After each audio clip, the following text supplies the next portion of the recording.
Hello friends, આપણે આગળના લેક્ચરમાં આઇસોમેરિઝમ છે એ કમ્પ્લીટ કર્યું હતું અને આ લેક્ચરની અંદર ક્રિસ્ટલ ફિલ્ડ થિયરી છે એ કમ્પ્લીટ કરશું. આખો ક્રિસ્ટલ ફિલ્ડ થિયરીની અંદર જે કંઈ મેટર આવે છે એ બધી ડિસ્કસ કરીશું. સાથે સાથે કેટલાક કેસ જે અલગ અલગ ઇલેક્ટ્રોનિક કોન્ફિગરેશન હોય તો એની અંદર જે ક્રિસ્ટલ ફિલ્ડ થિયરી પ્રમાણે એની અંદર શું ચેન્જીસ આવશે, એની જે ઓર્બિટલ્સ છે એ ઓર્બિટલ્સ ડી જનરેટ ઓર્બિટલ્સ છે ડી ઓર્બિટલની, તો એમાં જે કંઈ સ્પ્લિટ થાય અને કઈ રીતે એમાં એરેન્જમેન્ટ થશે ઇલેક્ટ્રોન્સનું, એ બધી ડિસ્કશન છે એ આપણે આજે કરશું. એટલે સ્ટાર્ટ કરીએ આપણે crystal field theory. Crystal field theory it is an electrostatic model which considers the metal ligand bond to be ionic, arising purely from electrostatic interaction between the metal ion and the ligand.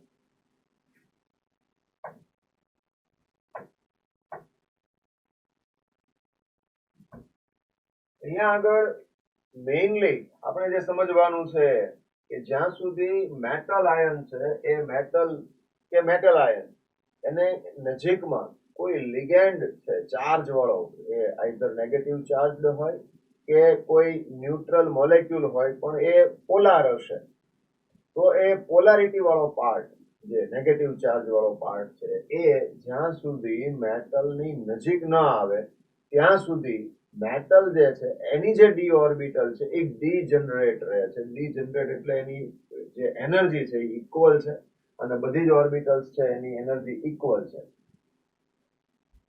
This degeneracy is maintained if a spherical symmetrical field of negative charges surround the metal atom or ion. ત્યાં સુધી રહેશે તો કે કોઈ ligand એને symmetrical arrangement થશે એના ligand કે એના જે ન્યુટ્રલ મોલેક્યુલ્સ છે, નેગેટિવ ચાર્જ વાળા હોય કે ન્યુટ્રલ મોલેક્યુલ્સ હોય, પણ સિમેટ્રિકલ એરેન્જમેન્ટ થશે તો એ ડીજનરેટેડ રહેશે. અધરવાઇઝ એ ડીજનરેટી છે, ડી ઓર્બિટલ્સ છે એ રિમૂવ થશે અને એનું સ્પ્લિટિંગ થશે. In short, when this negative field is due to ligands, either anions or the negative ends of the dipolar molecules like NH3 and H2O. આપણને ખબર હોવી જોઈએ કે NH3 અને H2O બંને પોલાર છે. પોલાર હોવાનો મીનિંગ એવો થાય કે એનો એક સાઈડ છે એ પોઝિટિવ હશે અને એક છે એ નેગેટિવ હશે. In a complex, it becomes asymmetrical and the degeneracy of the d orbital is lifted. It results in splitting of the d orbital.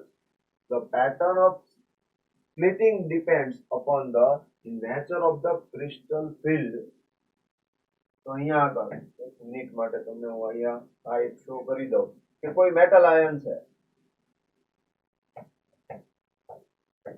બરાબર? તો આ ડી ઓર્બિટલ છે અને જ્યાં સુધી કોઈ ડીજનરેટ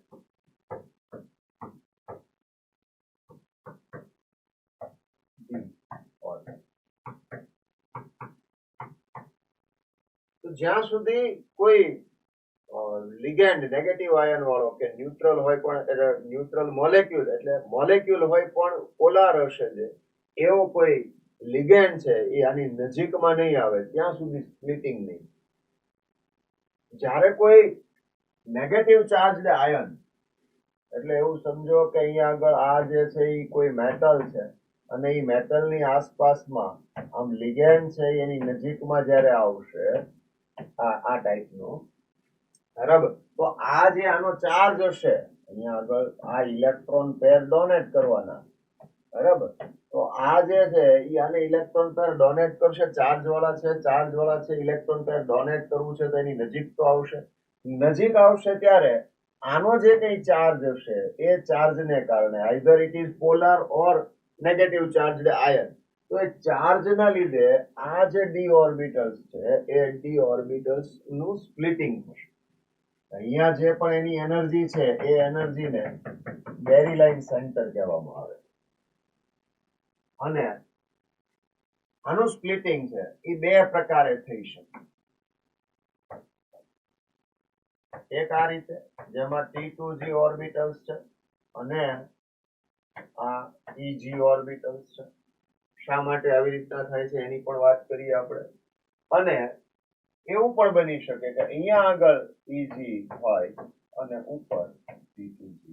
તો પહેલા આપણે જસ્ટ એટલું સમજીએ છીએ કે ડી ઓર્બિટલ્સ છે એ ડી ઓર્બિટલ્સ નોર્મલ વેમાં એ ડીજનરેટ હોય છે, ધેટ મીન્સ કે ઇક્વલ એનર્જી વાળી હોય છે.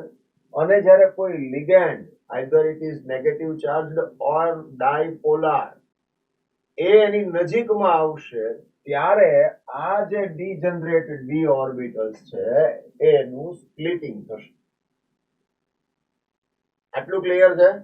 બરાબર. મેટલ કોઈ પણ આયન છે એ મેટલ આયન કે ગ્રાઉન્ડ સ્ટેટમાં મેટલ જે પણ છે કોઈ, તો એ મેટલ છે એ મેટલની નજીકમાં કોઈ લિગેન્ડ આવે છે ત્યારે એની જે મેટલની ડી ઓર્બિટલ્સ છે એ ડી ઓર્બિટલ્સ છે એનું સ્પ્લિટિંગ થાય છે. સ્પ્લિટિંગ થશે ત્યારે એકની એનર્જી લેસ હશે, એકની એનર્જી મોર હશે. એટલે એક આ લેસ એનર્જી વાળો છે, એક મોર એનર્જી વાળો છે.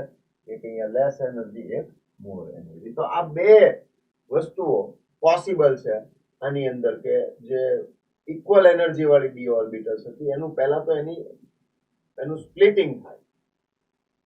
પહેલો અને મેઇન ઇમ્પોર્ટન્ટ પોઈન્ટ એ છે કે અહીંયા સ્પ્લિટિંગ ક્યારે થશે, બરાબર? તો આ બધા ચાર્જ વાળા જે આયનો હશે તો એ ચાર્જ વાળા આયનો હશે એ અહીંયા નજીકમાં આવશે, એના કારણે સ્પ્લિટિંગ થશે,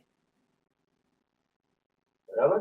તો એ રીતે એની ડી ઓર્બિટલ્સ છે એનું સ્પ્લિટિંગ થાય છે અને સ્પ્લિટિંગ થાય એટલે આ રીતે T2G અને EG એમાં સ્પ્લિટિંગ થાય છે.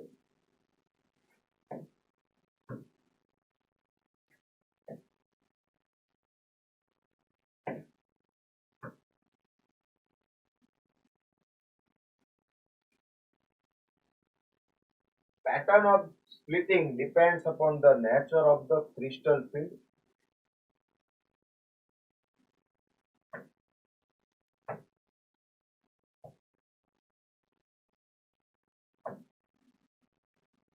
Crystal field splitting in octahedral coordination entity. તો હવે બે ટાઈપના એની અંદર પોસિબલ જે અત્યારે આપણને ક્રિસ્ટલ ફિલ્ડ થિયરીમાં જે સમજાવ્યા છે એમાં કોઓર્ડિનેશન નંબર 6 હોય અને કોઓર્ડિનેશન નંબર 4 હોય. કોઓર્ડિનેશન નંબર 6 હોય તો એ જે કમ્પાઉન્ડ ફોર્મ થતો હશે એનું જે સ્ટ્રક્ચર બનતું હશે એ ઓક્ટાહેડ્રલ હશે. they are octahedral. તો એ ઓક્ટાહેડ્રલ હશે. ચાલો આટલું ક્લિયર થાય કે ઓક્ટાહેડ્રલ હશે. અને આ જે ઓક્ટાહેડ્રલ હોય coordination entity with 6 ligands surrounding the metal atom or ion. શું થશે?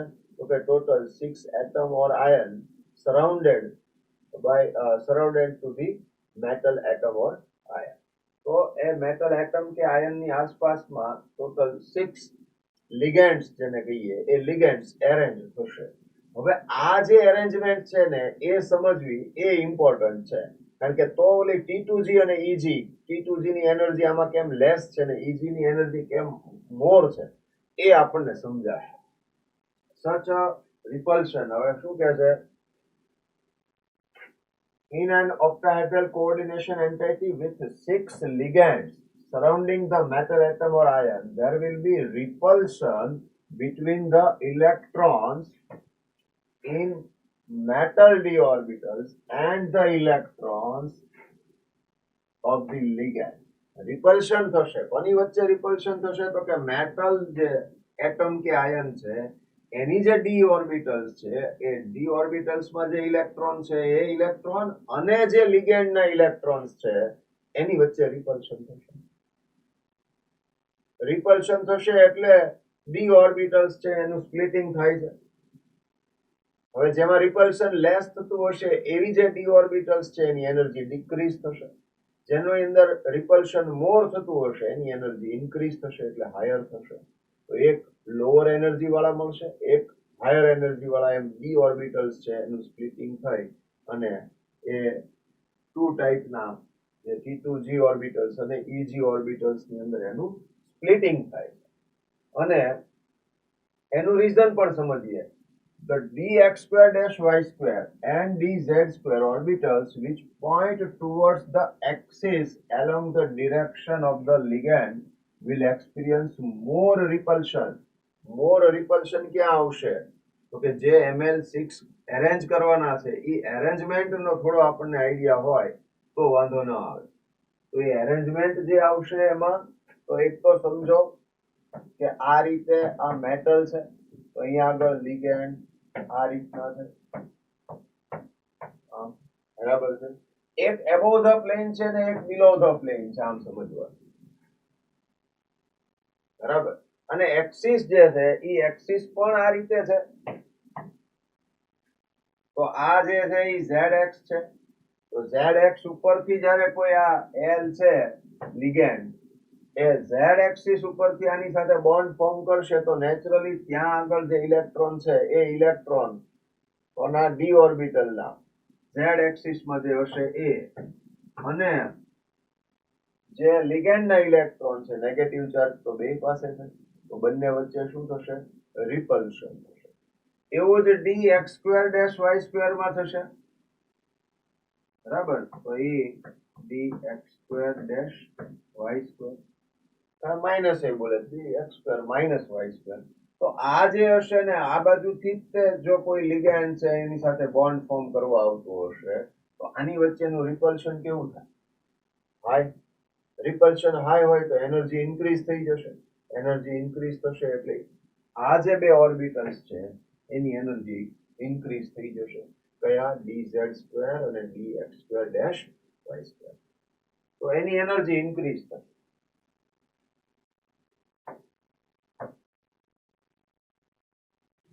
હવે આ જે એનર્જી ઇન્ક્રીઝ થાય છે તો કે dxy જે છે એની એનર્જી કેમ ડિક્રીઝ થઈ? તો તમે સમજો કે અહીંયા આગળ જે લિગેન્ડ્સ આવે છે એ લિગેન્ડ્સ ક્યાં આવશે? તો જો અહીંયા આવશે, અહીંયા આવશે,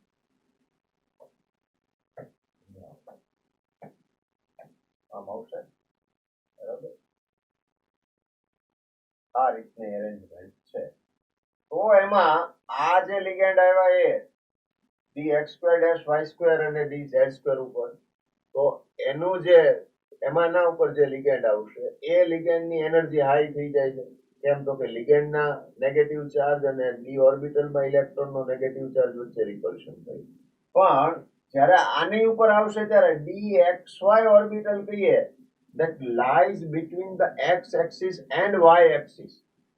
બે એક્સિસ ની વચ્ચે જે એક્સિસ ઉપર નથી એવું દરેકે દરેકમાં થશે dxy dyz અને dzx.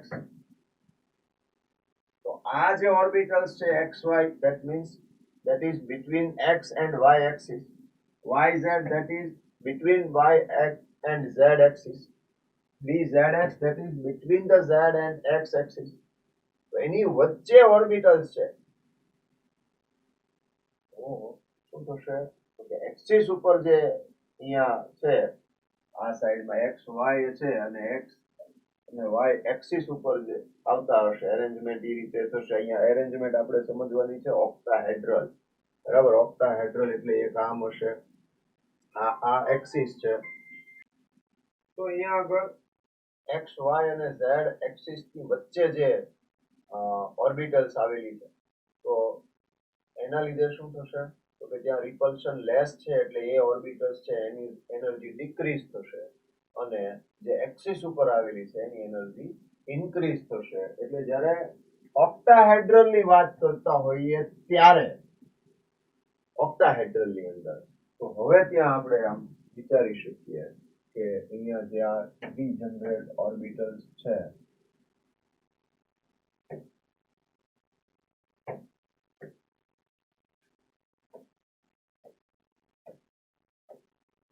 આ રીતે આ ડી ઓર્બિટલ, આ ડી ઓર્બિટલ અને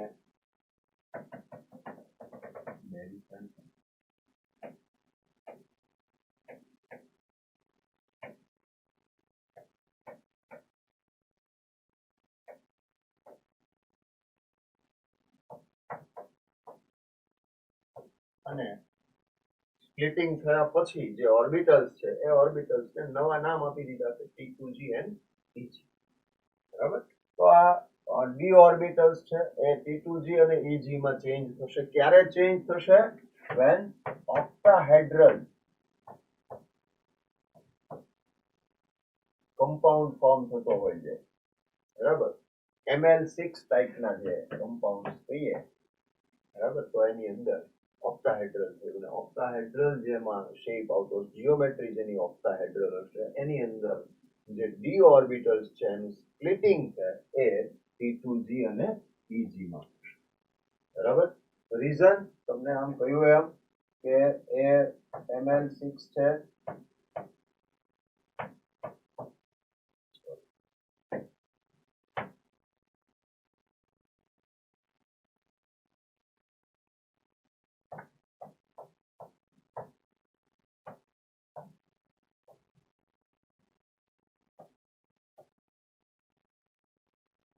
આ રીતે આવશે. અહીંયા લિગેન્ડ છે, બરાબર, એક ઉપર અને એક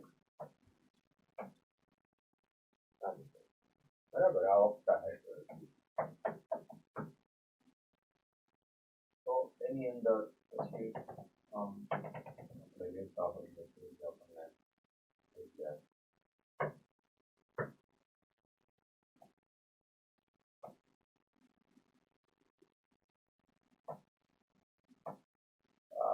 ઓક્ટાહેડ્રલ ઇન શોર્ટ શો કરવાનું છે.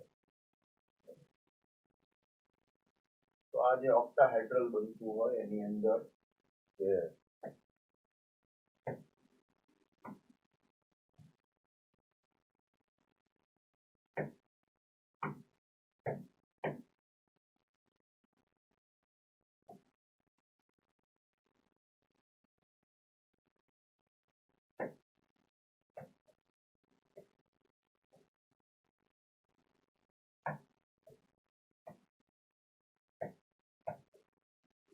આ રીતના છે. બરાબર. તો આની અંદર આપણે મેઇનલી જે જોવાનું છે કે કઈ ટાઈપના, તો ઓક્ટાહેડ્રલ અને ટેટ્રાહેડ્રલ બે જ આપણા સિલેબસમાં છે. આ બેનું ધ્યાન આપવાનું છે. ઓક્ટાહેડ્રલ ની અંદર ડી ઓર્બિટલ્સ છે એ ડી ઓર્બિટલ્સ નું સ્પ્લિટિંગ થશે T2G અને EG ની અંદર. T2G અને EG ની અંદર સ્પ્લિટિંગ થાય અને સ્પ્લિટિંગ થયા પછી એમાં ઇલેક્ટ્રોન્સ છે એ ઓક્યુપાય થાય. એ કેવી રીતના થશે એની આપણે આગળ ઉપર ડિસ્કશન કરીશું. પહેલા આટલું ક્લિયર થઈ જવું જોઈએ કે ઓક્ટાહેડ્રલ જે શેપ આવતો હોય જીઓમેટ્રી જેમાં, તો એની અંદર ડી ઓર્બિટલ છે એનું સ્પ્લિટિંગ T2G અને EG ની અંદર થશે.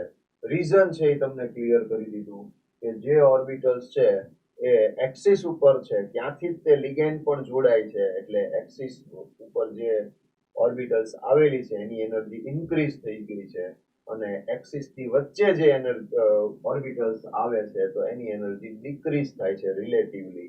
તો એ રીતે T2G ની એનર્જી લેસ રહેશે અને EG ની એનર્જી મોર હશે. અને આ બંને વચ્ચેનો જે એનર્જી ડિફરન્સ હોય એ એનર્જી ડિફરન્સ ને ડેલ્ટા થી શો કરવામાં આવે અને ઓક્ટાહેડ્રલ માટે છે માટે ડેલ્ટા ઓ કહેવામાં આવે. ક્લિયર છે આટલી વાત?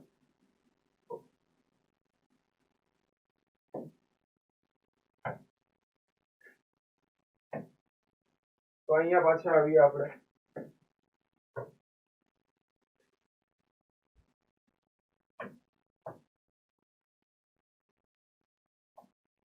તો crystal field splitting in octahedral coordination entity. In an octahedral coordination entity with 6 ligands surrounding the metal atom or ion, there will be repulsion between the electrons in metal d orbitals and the electrons of the ligand. Such a repulsion is more when the metal d orbital is directed towards the ligand than when it is away from the ligand.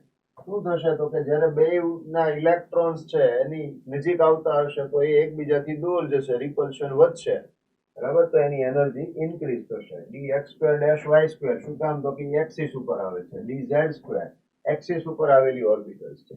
તો axis ઉપરથી જ ligand છે એના bond form કરવા માટે આવશે તો બંને વચ્ચે રિપલ્શન વધારે થશે, મોર રિપલ્શન. અને મોર રિપલ્શન થવાને લીધે એનર્જી ઇન્ક્રીઝ થશે.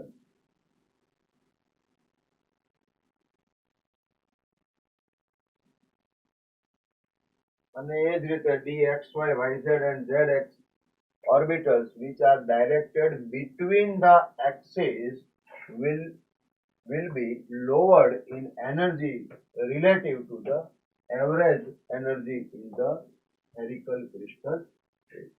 બરાબર છે. એટલે ક્રિસ્ટલ ફિલ્ડ ની અંદર જે ડી ઓર્બિટલ્સ ડી જનરેટ હતી એની કમ્પેરિઝનમાં પણ T2G ની એનર્જી કેવી થઈ જશે? લેસ થઈ જશે.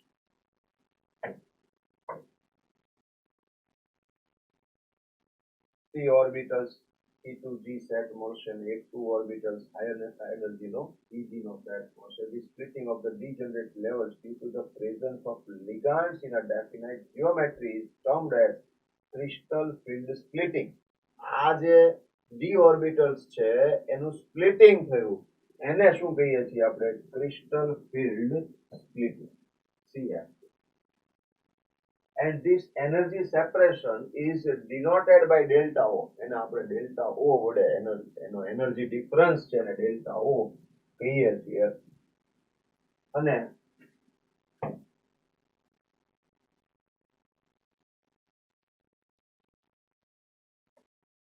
પેલા જોઈ લઈએ પછી એની વાત કરીએ. અહીંયા આગળ એક્સ વાય અને ઝેડ એક્સિસ છે એ શો કરેલી છે. તો અહીંયા D X square Y Y square D X Y Y Z Z X અને ડી ઝેડ સ્ક્વેર આ બધું આવી ગયું. ઇન શોર્ટ આની અંદર આ ડી જનરેટ થાય એટલે એક T2G ઓર્બિટલ આવશે અને એક EG. અહીંયા જે બનશે તો એ અહીંયા કઈ આવી ગઈ? આ T2G અને અહીંયા આવી ગઈ EG. ને આ બે વચ્ચેનો એનર્જી ડિફરન્સ છે એને શું કહીએ છીએ? Delta O. હવે આની એનર્જી T2G ની એનર્જી લેસ હશે. કેટલી લેસ હશે તો કે ઉપર કેટલી ટોટલ 5 ઓર્બિટલ્સ છે એમાં હાયર એનર્જી વાળી 2 ઓર્બિટલ્સ છે એટલે 2/5 ડેલ્ટા O આટલી એનર્જી T2G ની લેસ હશે એઝ કમ્પેર ટુ EG. એટલે અહીંયા 2/5 આવ્યું. કેમ તો કે આ 2 છે ઓર્બિટલ્સ, ટોટલ 5 ઓર્બિટલ્સ છે એમાંથી જે 2 EG વાળી 2 ઓર્બિટલ્સ છે એની કમ્પેરિઝનમાં આ એનર્જી લેસ છે. અને અહીંયા 3/5 આવ્યું. કેમ તો કે T2G ની જે 3 ઓર્બિટલ્સ છે એ 3 ઓર્બિટલ ની કમ્પેરિઝનમાં EG ની ઓર્બિટલ છે એની એનર્જી હાયર છે એટલે 3/5 ડેલ્ટા O આવશે. ક્લિયર છે? અને આ જે ડીજનરેટ ડી ઓર્બિટલ્સ હતી એનો જે સેન્ટર પોઈન્ટ છે એને બેરી સેન્ટર કહે છે. It is known as Berry center. બરાબર. Average energy of the D orbitals in spherical crystal field, splitting of d orbitals in octahedral crystal field. D orbital splitting in an octahedral crystal field. હવે આનું હવે આ જે કઈ splitting થયું એની અંદર electron જે એન્ટર થશે તો એ કોના ઉપર ડિપેન્ડ કરશે? મેઇન વાત જે આવે એ ત્યાં આવીને અટકે પાછી. તો એના માટે આપણે વાત કરીએ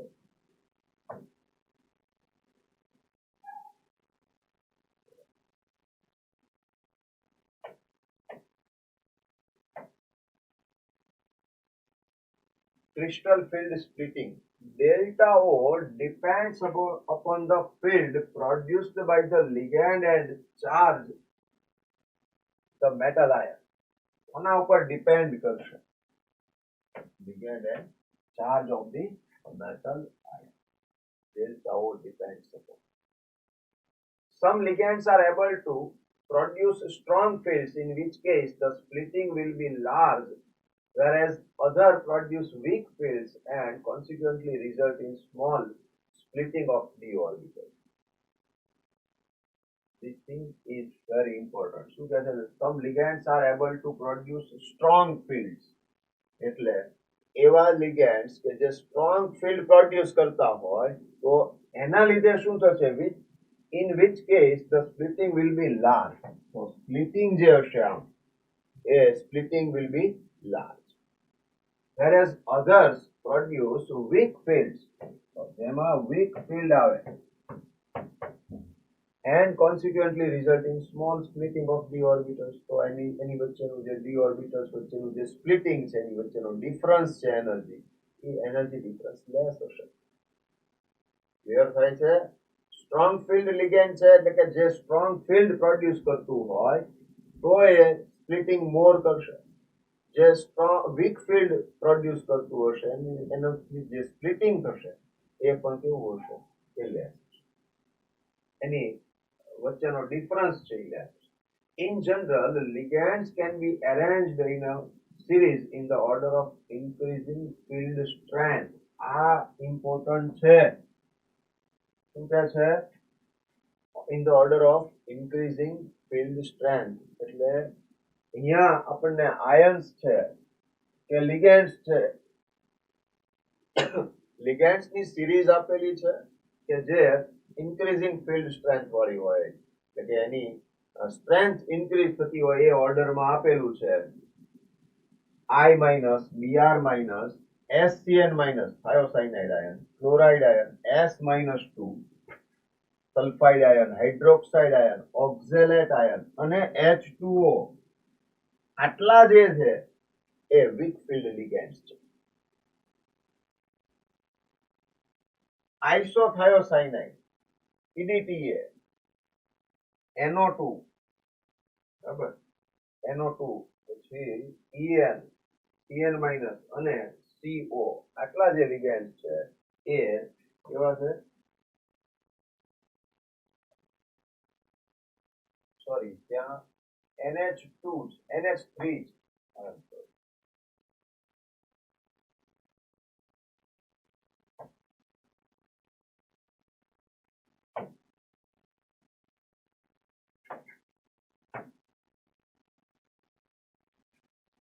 બરાબર છે. તો આ જે આવ્યું એને આપણે યાદ રાખવું પડશે કારણ કે સ્પેક્ટ્રોકેમિકલ સિરીઝ છે અને એના રિલેટેડ ક્વેશ્ચન કે કયો સ્ટ્રોંગ ફિલ્ડ પ્રોડ્યુસ કરશે અને કોણ વીક ફિલ્ડ પ્રોડ્યુસ કરશે એ પ્રમાણે એની અંદર ડિફરન્સ આવતો હશે. એટલે આપણે અહીંયા જોઈ લઈએ કે કોણ વીક ફિલ્ડ પ્રોડ્યુસ કરશે કે કોણ સ્ટ્રોંગ ફિલ્ડ પ્રોડ્યુસ કરશે.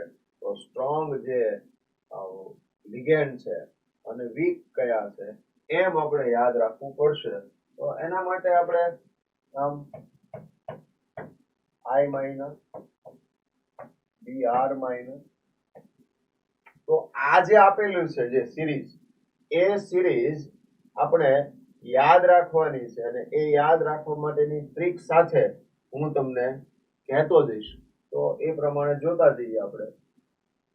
સ્પેક્ટ્રોકેમિકલ સિરીઝ મેં ઓલરેડી લખી નાખી છે, કોઈ ભૂલ ન થાય એટલે, પણ તમને યાદ રાખવાની ટ્રીક પણ કહેતો જાઉં છું. બરાબર, અહીંયા આગળ I minus Br minus SCN minus Cl minus S minus 2 F minus OH minus OX minus 2 અને H2O અહીં સુધીના છે એ વીક ફિલ્ડ લિગાન્ડ્સ છે. બરાબર, અને આપણે આમ યાદ રાખી શકીએ, અલગ અલગ બનાવી શકાય. એક બાર સચિન क्लास से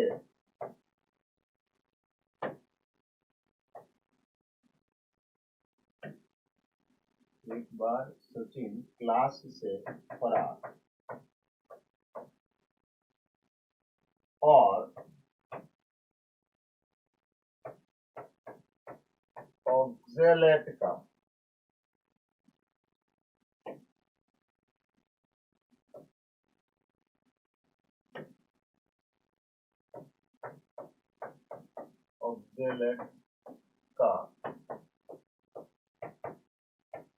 पानी से प्यार. શું કર્યું? एक बार सचिन क्लास से फरार और ऑक्जेलेट का पानी से प्यार. આટલા વીક ફિલ્ડ છે. સ્ટ્રોંગ ફિલ્ડમાં તો આ પેલા I minus Br minus SCN minus Cl minus S minus 2 F minus OH minus और हाइड्रोक्साइड है ऑक्जेलेट का पानी से प्यार OX minus 2 oxalate ion H2O पानी.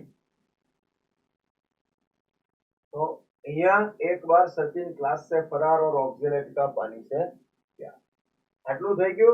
NCS minus EDTA NH3EN NO2 minus CN minus અને CO. બરાબર. તો અહીંયા આવી જશે નાચતા ઉડતા ammonia in North Canada and Colombo પહોંચ્યા.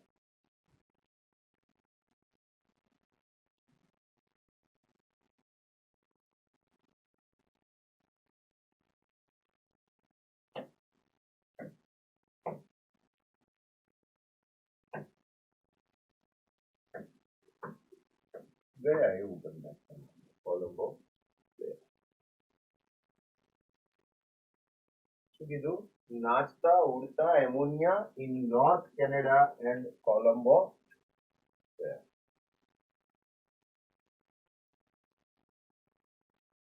મિલા મિલા એવું કરી નાખ્યું.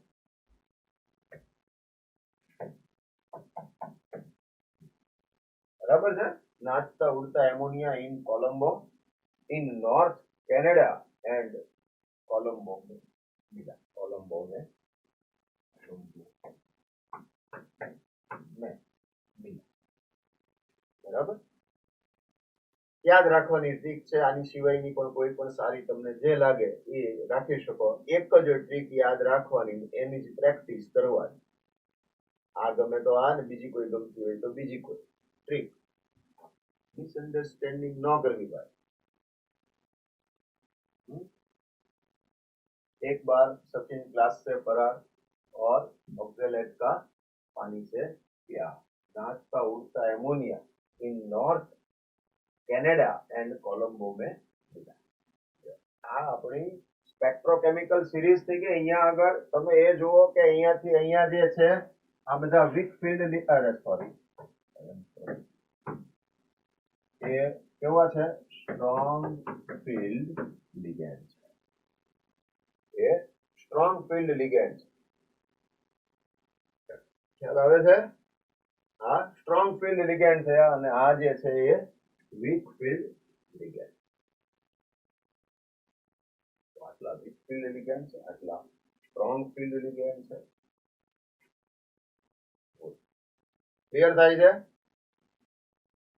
બરાબર. તો આ આપણને યુઝફુલ થશે જ્યારે આપણે ઓક્ટાહેડ્રલના અલગ અલગ કેસ લેશું. એની અંદર ઇલેક્ટ્રોન છે એ કઈ રીતે અરેન્જમેન્ટ થશે ઇલેક્ટ્રોનનું, એના જે કેસ લેશું એની અંદર આપણને આ સિરીઝ છે કે એમાં વીક લિગેન્ડ છે કે સ્ટ્રોંગ લિગેન્ડ છે એ પ્રમાણે ઇલેક્ટ્રોન છે એનું પેરિંગ કરશે કે એ અનપેર્ડ રહેશે એ ડિસાઇડ થશે ને એ પ્રમાણે એની અરેન્જમેન્ટ છે એ જોવાની થશે. ક્લિયર થાય છે વાત હવે? બરાબર. ઓક્ટાહેડ્રલ કમ્પાઉન્ડ્સ માટે પહેલા આપણે એના અલગ અલગ ડી ઓર્બિટલ્સમાં ઇલેક્ટ્રોન હોય એ પ્રમાણેની એની સ્પ્લિટિંગ એનર્જી છે એ જોઈ લઈએ. એમાં કઈ રીતે અરેન્જમેન્ટ થશે એ જોઈ લઈએ. તો એક તો crystal field splitting energy. Crystal field splitting energy is equal two 0.4 into N T2G, number of T2G electron multiplied by 0.4 plus 0.6 minus plus 0.6 number of electrons in EG orbital multiplied by delta O energy difference plus P that is pairing energy. તો અહીંયા આગળ પહેલા આ ફોર્મ્યુલાના regarding આપણે કેટલીક matter છે એ clear કરી લઈએ કે ભાઈ N P2G છે that is number of electron in T2. NEG that is number of electron in T2. બરાબર. P that is pairing energy. P pairing energy. બરાબર છે. અને delta O that is energy difference in octahedral shape ની અંદર જે T2G અને EG વચ્ચેનો difference છે. તો આ ક્રિસ્ટલ ફિલ્ડ સ્પ્લિટિંગ એનર્જી છે એની એક ફોર્મ્યુલા થઈ ગઈ ઓક્ટાહેડ્રલ માટેની. બરાબર. અને ટેટ્રાહેડ્રલ હશે તો અહીંયા આગળ આ બંને ચેન્જ થઈ જશે અને માઇનસ પ્લસ એ ચેન્જ થઈ જશે. બરાબર. આ આટલું પેલા ઓક્ટાહેડ્રલ માટે આ ક્રિસ્ટલ ફિલ્ડ સ્પ્લિટિંગ એનર્જીની વાત કરીએ આપણે.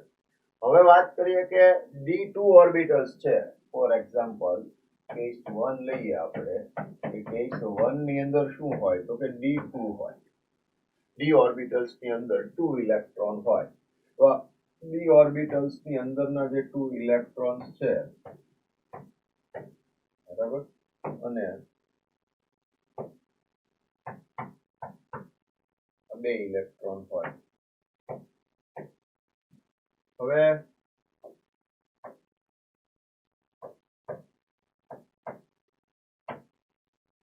બે ઇલેક્ટ્રોન તો નેચરલી T2G છે એની એનર્જી લેસ છે, EG ની મોર છે, તો 2 ઇલેક્ટ્રોન્સ અરેન્જ થશે અહીંયા જ થશે.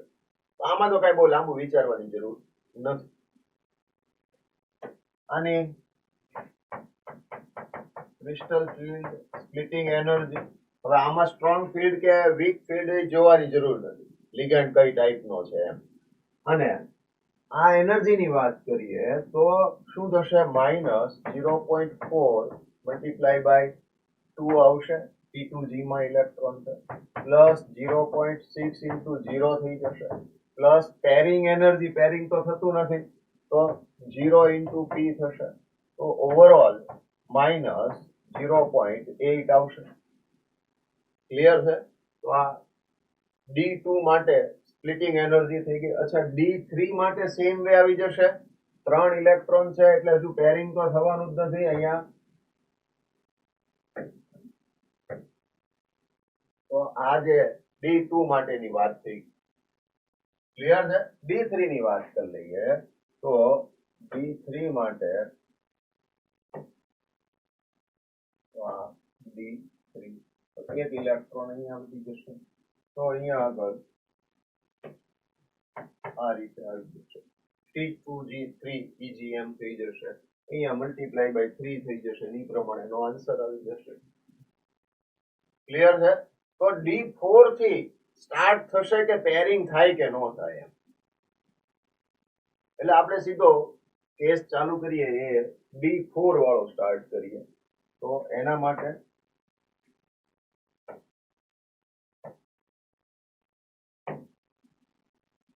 આપણે આને કેસ 2 જ કહી દઈએ. બરાબર. તો એમાં D4 ઇલેક્ટ્રોનિક કન્ફિગરેશન આમ લઈ લઈએ તો આ D4 થઈ ગયું. હવે જ્યારે આ આવશે તો એમાં તો હવે અહીંયા આગળ તમે ધ્યાન રાખો કે delta O greater than P હોય. If delta O is greater than P, that means it is a strong field ligand. અને strong field ligand હોય એમાં એટલે ligand જે છે એ સ્ટ્રોંગ છે. તો સ્ટ્રોંગ ligand ની પ્રેઝન્સ માં શું થશે તો કે સ્ટ્રોંગ ligand ની પ્રેઝન્સ માં ઇલેક્ટ્રોન નું પેરિંગ થાય. ઇલેક્ટ્રોન નું પેરિંગ થાય એટલે અહીંયા આગળ આ આમ થઈ જશે ઇલેક્ટ્રોન નું પેરિંગ. અને EG માં એક પણ ઇલેક્ટ્રોન નહીં જાય, દાખલ નહીં થાય એમાં. બરાબર. એન્ટર નહીં થાય. અને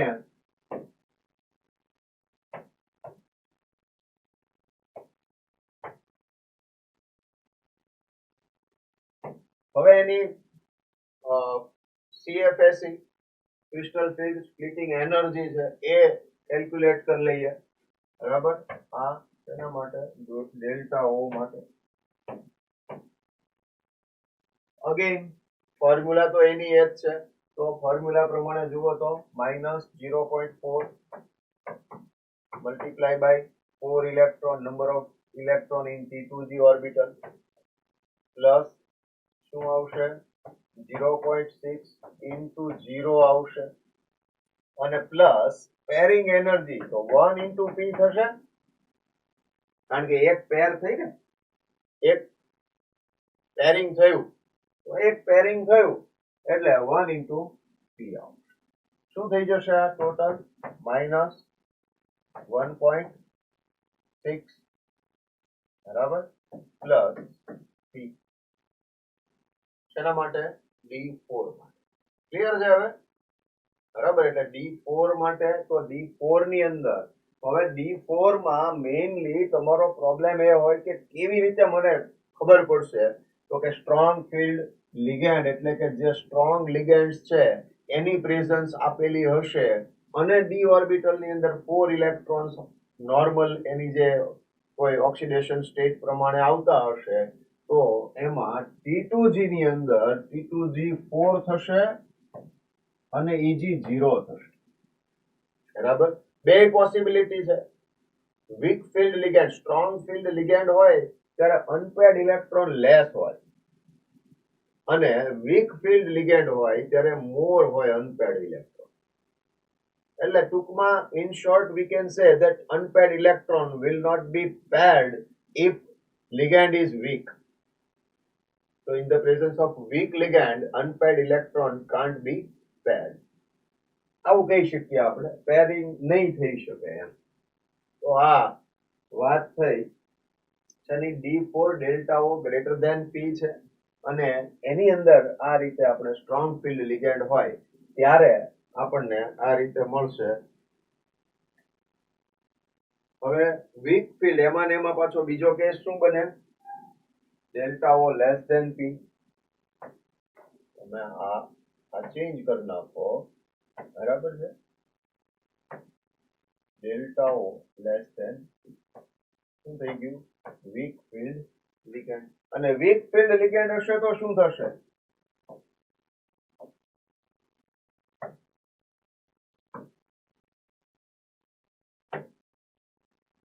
વીક ફિલ્ડ લિગેન્ડ હશે તો આ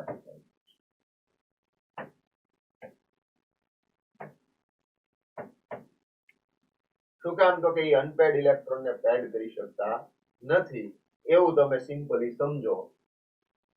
અને પેરિંગ એનર્જી છે that is more than its difference delta. બરાબર, તો અહીંયા જ્યારે પણ crystal field splitting energy if pairing energy is more than delta O then more number of unpaired electron you will get. બરાબર, તમને અનપેર્ડ ઇલેક્ટ્રોન છે એ મોર મળશે. હવે આમાં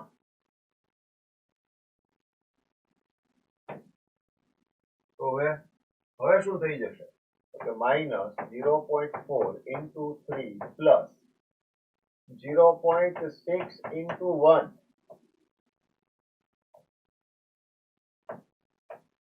આમ આવી જશે into delta O plus pairing 0 into P.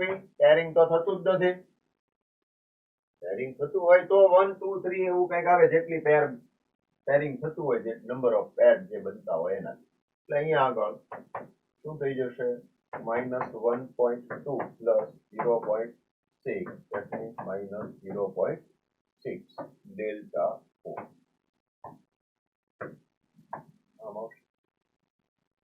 બરાબર છે, આઈ થિંક હવે ક્લિયર છે. હવે તમારે આને રિલેટ કઈ રીતે કરવાનું, તો કે તમને જ્યારે પણ એ આપેલું હોય કે એનઆઈ CN6 આપેલું છે, બરાબર, કે એની જેવા બીજા કોઈ પણ કમ્પાઉન્ડ્સ આપેલા છે તો એ આમાંથી કોની જોડે મેચ થાય છે.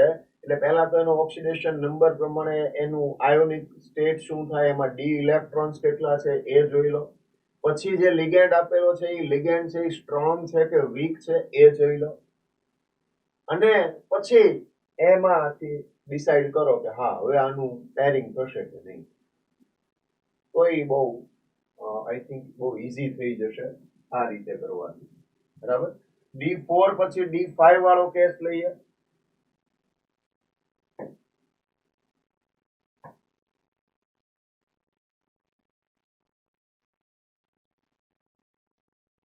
ચલાવી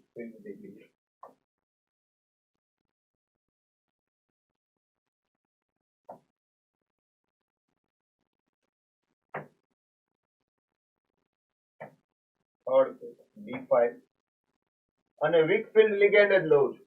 તો વીકફિલ્ડ લિગેન્ડ લઉં, અહીંયા 5 અનપેર્ડ ઇલેક્ટ્રોન છે. તો વીકફિલ્ડ લિગેન્ડ હોય તો એ શું ન કરી શકે, તો કે અનપેર્ડ ઇલેક્ટ્રોન ને પેર્ડ ન કરી શકે. તો અહીંયા 3 અને અહીંયા 2 આવશે. બરાબર. T2G3 આ T2G. તો અહીંયા આગળ શું થઈ જશે તો કે T2G3 EG2 T2G3 EG2 આવી જશે. શું થશે CFSE? તો CFSE અહીંયા આગળ -0.4 into 3 plus 0.6 into 2 delta O plus 0 into P. જે કંઈ સોલ્વ કરી નાખો એ થઈ ગયું. તો આ જે કંઈ વાત આવી ગઈ એ D5 વીકફિલ્ડ લિગેન્ડ ની અંદર આવી ગઈ. બરાબર.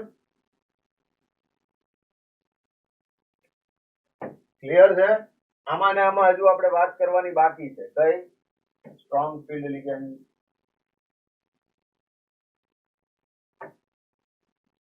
ડેલ્ટા ઓ ગ્રેટર ધેન P ત્યારે હોય તો કે સ્ટ્રોંગ ફિલ્ડ લિગેન્ડ હોય તો, અને સ્ટ્રોંગ ફિલ્ડ લિગેન્ડ હોય તો શું થશે?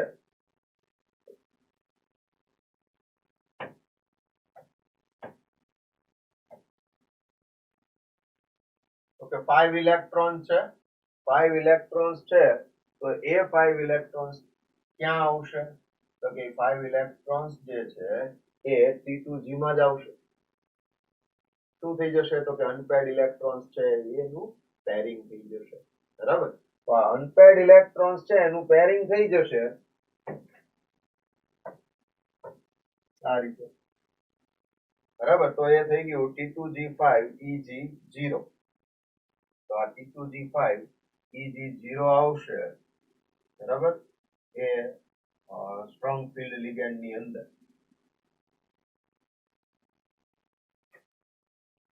ઓકે. તો આની અંદર આટલી મેટર જે આવે છે એ ક્લિયર થઈ ગઈ છે. બરાબર.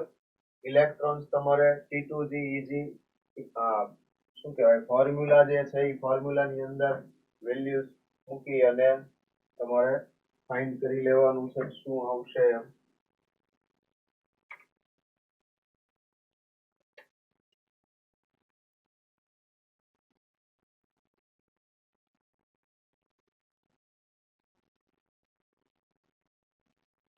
આટલું હવે તમે જાતે કરી લેશો.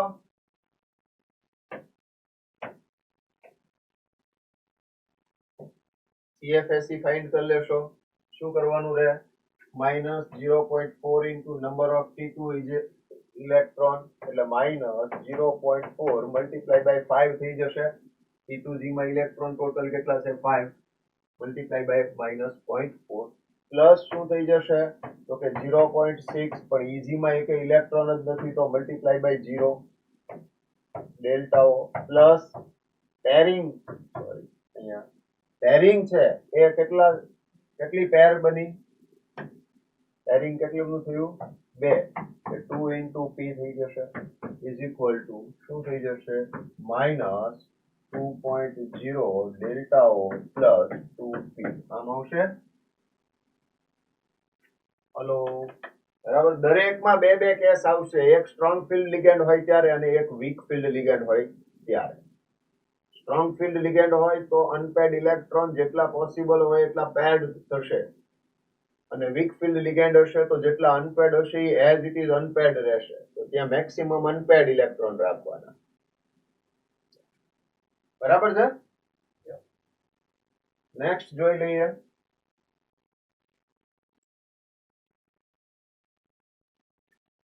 નેક્સ્ટ કેસ આપણે જોઈ લઈએ D6 ની અંદર. તો એમાં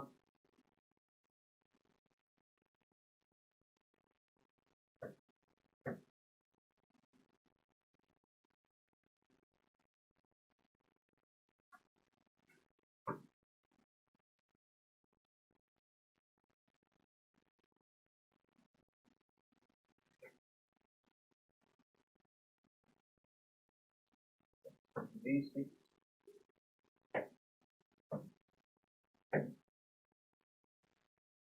delta O greater than P strong field ligand હોય તો અહીંયા ઓલરેડી એક પેર છે એટલું પહેલા સમજવાનું. ઓલરેડી એક પેર છે અને ટોટલ 6 ઇલેક્ટ્રોન્સ છે. અહીંયા સ્ટ્રોંગ ફિલ્ડ લિગેન્ડ છે. સ્ટ્રોંગ ફિલ્ડ લિગેન્ડ નો મીનિંગ શું થશે કે અનપેડ ઇલેક્ટ્રોન ને સ્ટ્રોંગ લિગેન્ડ જે હશે એ શું કરશે, પેડ કરી દેશે. એટલે અહીંયા આગળ આવી જશે કે T2G6 થશે, Eg0 થશે અને એના માટેનો CFSE છે એ ફાઇન્ડ કરી લેવાનો રહે. હવે તો અહીંયા શું આવશે, -0.4 મલ્ટીપ્લાય બાય 6 પ્લસ 0.6 ઇન્ટુ 0 થઈ જશે. બરાબર, અહીંયા મલ્ટીપ્લાય બાય ડેલ્ટા O આવશે અને પ્લસ પેરિંગ થયું એ કેટલું થયું, એક ઓલરેડી અહીંયા હતું, જે હતું એ નહીં, પેર કેટલી બની નવી, બરાબર, તો 2 આવશે એટલે પ્લસ 2 ઇન્ટુ P આવશે. એટલે અહીંયા આગળ માઇનસ કેટલા આવશે, 2.4 ડેલ્ટા O પ્લસ 2P આવશે. ક્લિયર છે આ? ત્યારે સ્ટ્રોંગ ફિલ્ડ લિગેન્ડ હોય તો, એટલે સિમ્પલી એવું યાદ રાખો કે strong field ligand can paired electrons which are unpaired. બરાબર, જે અનપેડ ઇલેક્ટ્રોન હશે એનું પેરિંગ એ સ્ટ્રોંગ લિગેન્ડ છે એ કરી શકે. તો એ પ્રમાણે જોવાનું છે. તો ઇન શોર્ટ તમારે પહેલા વીક લિગેન્ડ કયા છે અને સ્ટ્રોંગ લિગેન્ડ કયા છે એ યાદ રાખી લો અને પછી આના ઉપરથી આ મેટર જે પણ છે એ તમે જુઓ તો તમને કોઈ પ્રોબ્લેમ નહીં. બરાબર છે. હવે જો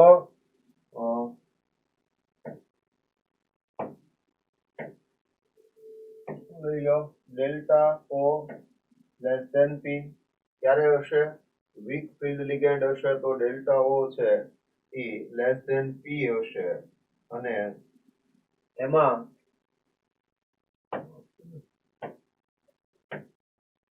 અહીંયા આવી જશે. બરાબર, તો વીક ફિલ્ડ લિગેન્ડ ની અંદર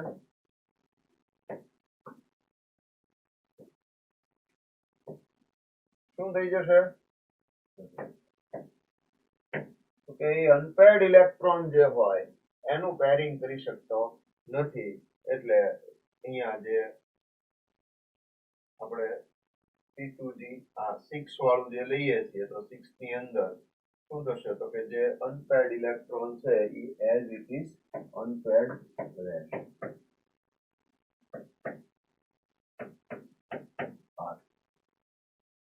બરાબર, અહીંયા ધ્યાન એ રાખવાનું કે P અહીંયા 2 ઇન્ટુ P એટલે 2 પેર ફોર્મ થઈ ગયા, પેરિંગ થયું.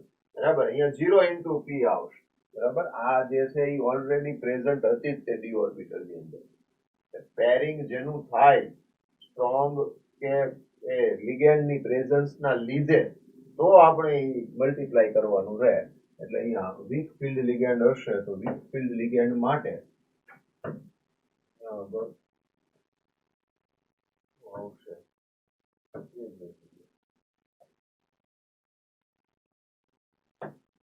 શું કરતો -0.4 ઇન્ટુ 4 થઈ જશે પ્લસ શું આવશે 0.6 ઇન્ટુ કેટલા ઇલેક્ટ્રોન થશે 2 અને delta O plus 0 into P થશે. એટલે અહીંયા -1.6 plus 1.2 into delta O. Minus 0.4 delta O આવશે. બરાબર. તો આ એક આઈડિયા ક્લિયર થતો જોવો જોઈએ. D7 માં લઈ લઈએ તો D7 માટે પાછા જોઈ લઈએ. હવે આઈડિયા આઈ થિંક ક્લિયર છે. Strong field ligand, weak field ligand, આ બેને માઇન્ડ ની અંદર ક્લિયર કરી લેવાનું છે.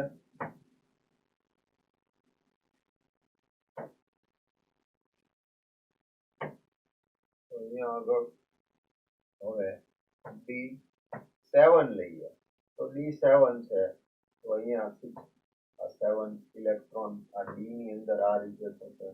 બરાબર. હવે જો અહીંયા આગળ આપણે વીક ફિલ્ડ સ્ટ્રોંગ લઈએ, સ્ટ્રોંગ ફિલ્ડ લિગેન્ડ. હવે સ્ટ્રોંગ ફિલ્ડ લિગેન્ડ હોય તો સ્ટ્રોંગ જે લિગેન્ડ હશે તો એ શું કરશે? અનપેર્ડ ઇલેક્ટ્રોન નું પેરિંગ કરશે.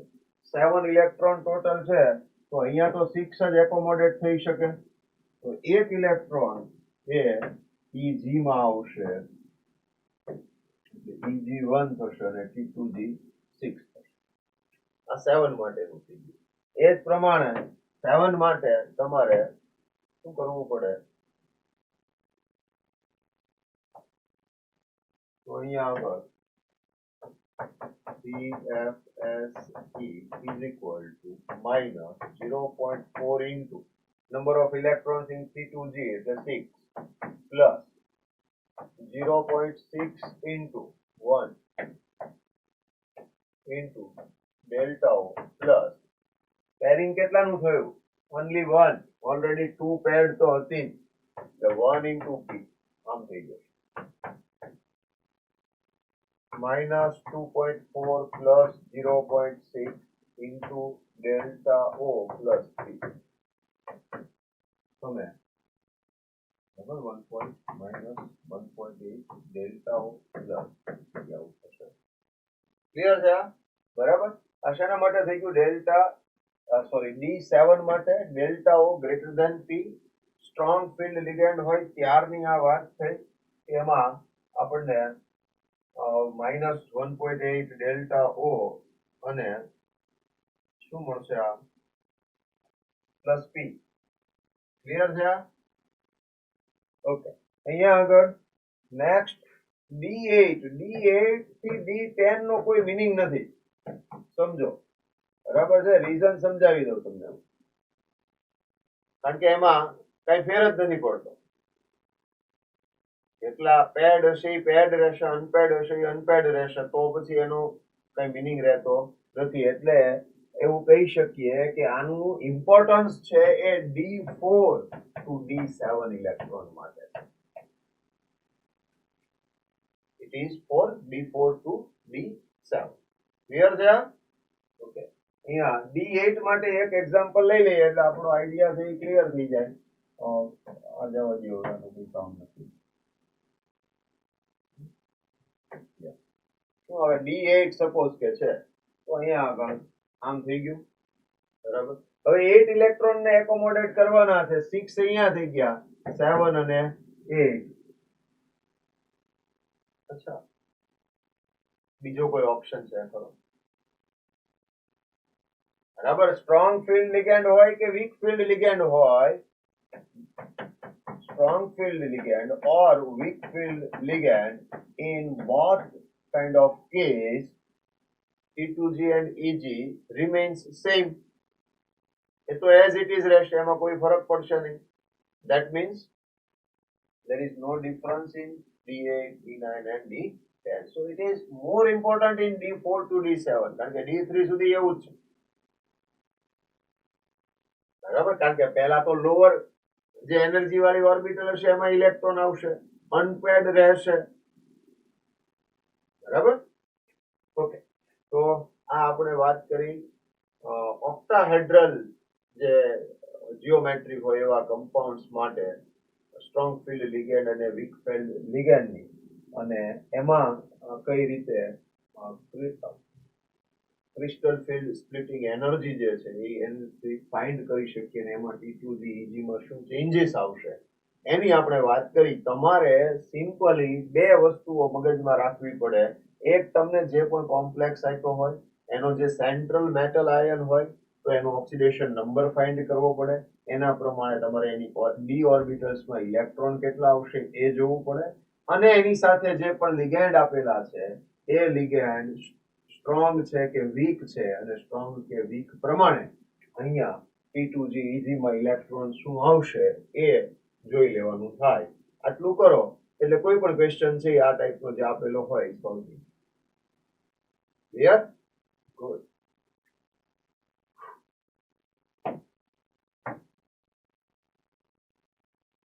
This is what I taught you. Delta O less than P, so fourth electron enters one of the Eg orbitals, giving the configuration T2G3Eg1.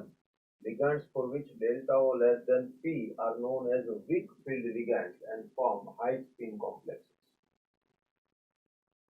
એટલે એવું ક્યારે પોસિબલ બનશે?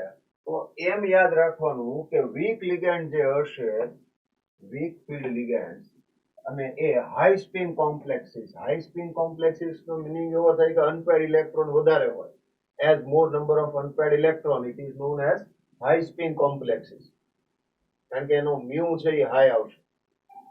If delta O greater than P, it becomes more energetically favorable for the fourth electron to occupy a T2G orbital with configuration T2G4, Eg0. And ligands which produce this effect are known as strong field ligands and form low spin complexes. એમાં unpaired electron less હશે એટલે low spin complexes કહી શકાય. Calculations show that D4 to D7, this is very important.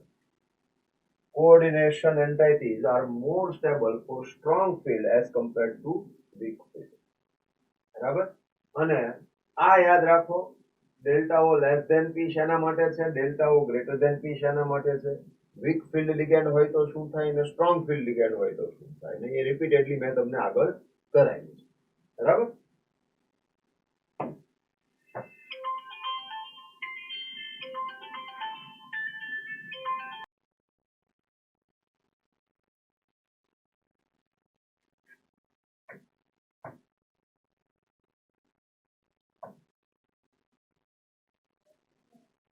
d orbitals splitting in a tetrahedral crystal field. તો એના માટે d orbitals 3 આયનમાં degenerated d orbitals છે. Average energy of the d orbitals in spherical crystal field. અને આમાં change થઈ જશે જ્યારે કયું હશે, આ ટેટ્રાહેડ્રલ જે છે, તો એ ટેટ્રાહેડ્રલ ક્રિસ્ટલ ફિલ્ડ જે છે એની અંદર તો Eg છે એ ડાઉન સાઈડમાં હશે અને T2G અપર સાઈડમાં હશે, એટલે કે હાયર એનર્જી કોની છે, T2G ની, અને Eg ની એનર્જી લેસ છે. બરાબર? આની બંને વચ્ચેની એનર્જીનો જે ડિફરન્સ છે એને ક્રિસ્ટલ ફિલ્ડ સ્પ્લિટિંગ એનર્જી કહીએ છીએ. T2G અને Eg અથવા Eg અને T2G વચ્ચેનો જે એનર્જી ડિફરન્સ છે એને આપણે ક્રિસ્ટલ ફિલ્ડ સ્પ્લિટિંગ એનર્જી કહીએ છીએ. તો અહીંયા આગળ અગેન ટોટલ 5 ઓર્બિટલ્સ છે. Eg છે એની એનર્જી T2G કરતા લેસ છે. ટોટલ T2G 3 છે, એટલે કેટલી એનર્જી એની લેસ થઈ, તો કે 3/5 delta T, T for tetrahedral, T for tetrahedral એટલે 3/5 ડેલ્ટા T, અને આની એનર્જી કેટલી હાઈ છે, તો આ Eg કરતા હાઈ છે એટલે 2/5 ડેલ્ટા T થશે. તો અહીંયા આગળ ડેલ્ટા ટી અને ડેલ્ટા ઓ વચ્ચેનું રિલેશન છે એ આપણને આ રીતે આપેલું છે કે delta T is equal to 4/9 delta O. બરાબર? પછી આપણને એટલી ખબર પડવી જોઈએ કે delta O is equal to હોય તો 9/4 ડેલ્ટા ટી થઈ જાય. 9/4 નું પછી કંઈક 1 પોઈન્ટ સમથિંગ આપ્યું હોય તો આપણને આઈડિયા આવવો જોઈએ. એક જ વસ્તુ પકડી નહીં રાખવાની. હા, સમજાય છે ને? તો એ રીતે આમાં જોવાનું થશે. For the same metal, same ligands and metal ligand distances, it can be shown that delta T is equal to 4/9 delta O. Consequently, the orbital splitting energies are not sufficiently large for forcing pairing, and therefore low spin configurations are rarely observed. I hope અહીંયા આગળ આ matter છે એ clear છે. આમાં કઈ જાજુ વધારે મગજ દોડાવવાનું છે નહીં. તો ટેટ્રાહેડ્રલ જે ક્રિસ્ટલ ફિલ્ડ છે એની અંદર સ્પ્લિટિંગ છે. તો સ્પ્લિટિંગ ની અંદર શું થશે તો કે ભાઈ Eg ની એનર્જી લેસ થશે, ડિક્રીઝ થશે અને T2G ની એનર્જી ઇન્ક્રીઝ થશે. ટેટ્રાહેડ્રલ હોય એટલે રીઝન ક્લિયર છે કે અહીંયા આગળ તમે આ મેટલ આ બેક સાઈડમાં હશે અને આમ હશે, બરાબર. તો હવે અગેન એક્સ વાય અને ઝેડ એક્સિસ ઉપરથી તમારે ચાલવાનું છે અને એના પ્રમાણે તમે જુઓ તો એમાં એક્સ વાય અને ઝેડ એક્સિસ ઉપર જે ઓર્બિટલ્સ આવતી હશે તો એની એનર્જી ઇન્ક્રીઝ થઈ જશે એટલે T2G ની એનર્જી ઇન્ક્રીઝ થઈ જાય છે. dx square dash Y square અને dz સ્ક્વેર છે એની એનર્જી છે એ ડિક્રીઝ થાય છે અને એ રીતે અહીંયા Eg નીચે આવશે ડાઉન સાઈડ ને T2G અપર સાઈડમાં. ક્લિયર છે ટેટ્રાહેડ્રલ ની અંદર. તો આ રીતના આમાં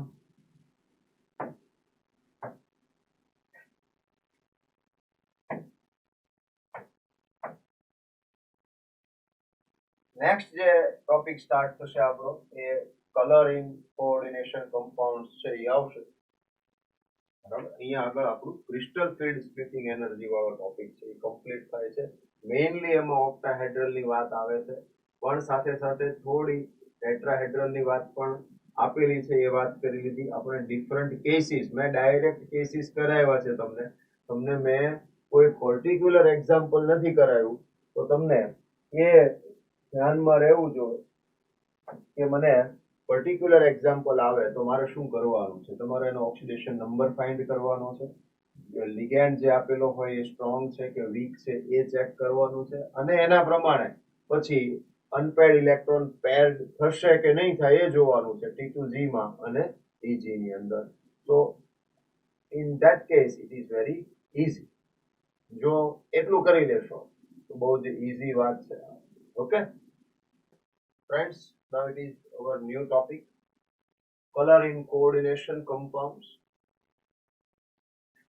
થોડી મેટર આપણે લર્ન કરી ગયા છીએ D and F block elements ની અંદર. અહીંયા આગળ જોઈએ તો એ જ મેટર છે એને અહીંયા આગળ વધારે ક્લિયર કરીએ.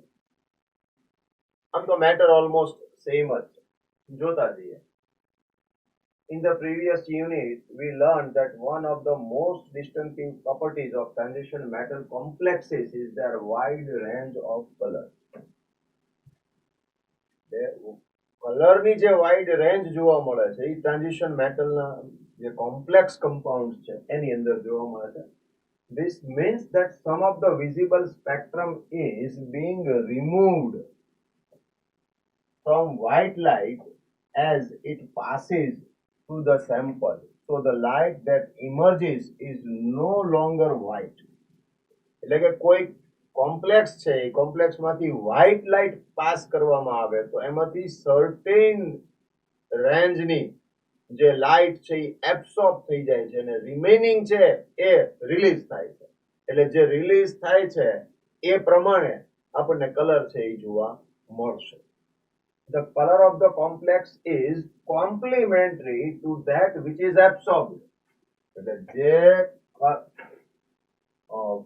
શું કહેવાય લાઇટ છે એ એબ્સોર્બ થશે એના પ્રમાણેની કોમ્પ્લિમેન્ટરી કલર એનો જોવા મળશે. કોમ્પ્લિમેન્ટરી કલર એટલે એવું કહેવા માંગે છે કે જે એબ્સોર્બ થતો હશે જે પણ કલર તો એનાથી ઓપોઝિટ સાઈડમાં જે આવતું હશે એ ટાઈપનો કલર છે એ રિલીઝ થશે.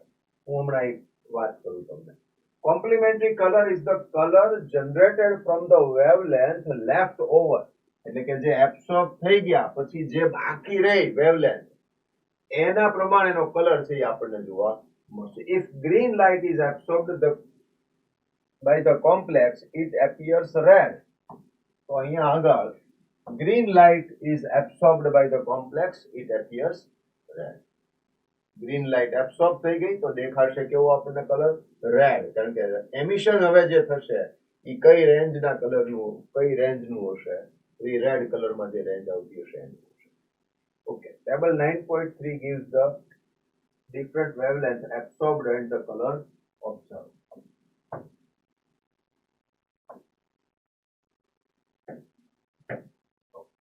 કે છે COCl NH352+. આ ટેબલ આપણને આપી દીધું છે. જે લોકોને યાદ રહી શકતું હોય એમણે યાદ રાખવું, અમારું સજેશન છે. બરાબર. વેવલેન્થ જનરલી એકદમ લર્ન કરવા વાળી મેટર છે, એ પૂછવી ન જોઈએ, પણ પર્ટિક્યુલરલી આ ચેપ્ટરમાં કલરના રિલેટેડ ક્વેશ્ચન્સ છે એ આવ્યા કરતા હોય છે. એની હું તમને હમણાં શોર્ટકટ મેથડ આપીશ, પણ મોસ્ટલી આવા ટેબલ જે આપણને ગીવન હોય ઓલરેડી એનસીઆરટીમાં, તો એવા ક્વેશ્ચન છે એ પૂછતા હોય છે. JEE મેઇન સુધી પૂછતા હોય છે. નીટ અને મેઇન ની અંદર, એડવાન્સ ની અંદર આવા લર્ન કરવા વાળા ક્વેશ્ચન છે જનરલી નથી હોતા, પણ આમાં કોઈ ગેરંટી હોતી નથી. તો COCl NH352+ 535 nm નેનોમીટર એ એબ્સોર્બ થાય છે. જો આટલી એનર્જી એબ્સોર્બ થતી હોય, બરાબર, તો જે એબ્સોર્બ એનર્જી થાય છે એ યલો કલરની છે. ઈ વેવલેન્થ છે, ઈ વેવલેન્થ કયા કલરમાં આવશે? યલોમાં આવશે. તો કલર ઓફ કોઓર્ડિનેશન એન્ટાઇટી તો કે વાયોલેટ મળે છે.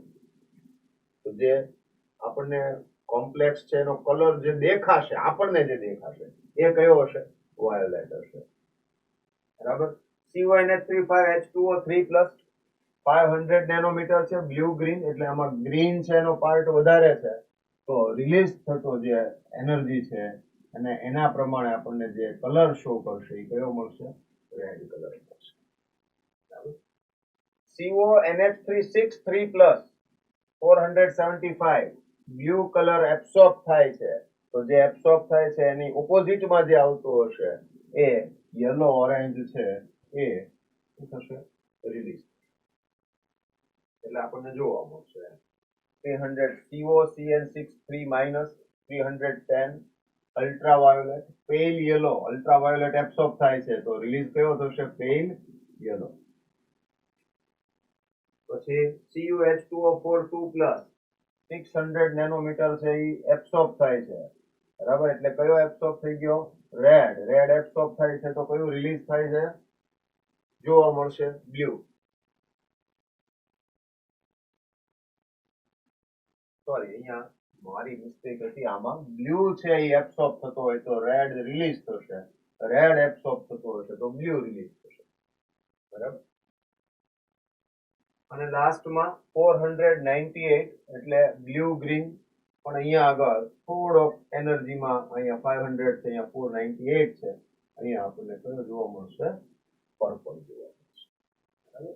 The color in the coordination compounds can be readily explained in the terms of the crystal field theory.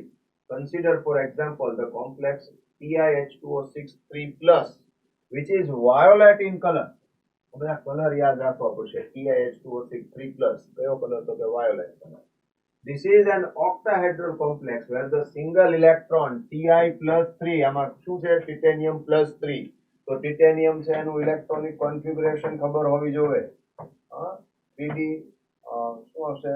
Scandium, titanium ને વેનેડિયમ, એટલે 3D2 અને ટિટેનિયમ +3 એટલે ઓનલી 3D1. પણ ડી ઓર્બિટલ ની અંદર ઇલેક્ટ્રોન હોય અને એ લોઅર એનર્જી લેવલમાંથી હાયર એનર્જી લેવલમાં જઈ શકતો હોય તો એને ડી ટ્રાન્ઝિશન કહેવાય. અને તો હાયર એનર્જી લેવલમાંથી ફરી પાછો લોઅર એનર્જી લેવલમાં આવશે ત્યારે એ એનર્જી શું કરશે? રિલીઝ કરશે. એટલે સર્ટેન એનર્જી એને એબ્સોર્બ કરી એ હાયર સ્ટેટમાં પહોંચ્યો, ત્યાંથી ફરી પાછો એની જે ઓરિજિનલ ગ્રાઉન્ડ સ્ટેટ જેને કહેવાય ત્યાં એ ઇલેક્ટ્રોન પાછો આવશે એટલે એનર્જી સર્ટેન રિલીઝ કરશે. ક્લિયર છે? અને ડીડી ટ્રાન્ઝિશન કહેવાય. એને કહેશું ડીડી ટ્રાન્ઝિશન. તો જેમાં ડીડી ટ્રાન્ઝિશન પોસિબલ હોય એ જ કલર શો કરે, રિમેનિંગ કાન્ટ શો કલર.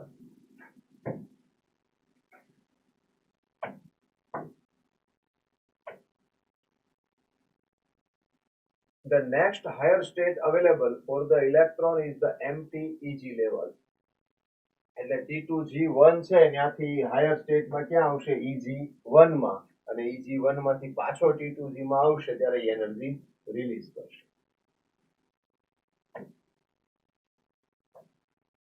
એને આ રીતે પણ આપણે શો કરી શકીએ કે ગ્રાઉન્ડ સ્ટેટમાં હતો ત્યારે આ T2G ની અંદર છે અને ત્યાંથી એનર્જી એને એબ્સોર્બ કરી એટલે હાયર એનર્જી લેવલ Eg માં આવ્યો. Eg માંથી ફરી પાછો એ જ્યારે અહીંયા T2G માં પાછો આવશે ત્યારે એ સર્ટેન એનર્જી શું કરશે, રિલીઝ કરશે, અને જે એનર્જી રિલીઝ થતી હશે એના પ્રમાણેનો એ આપણને કલર શો કરશે.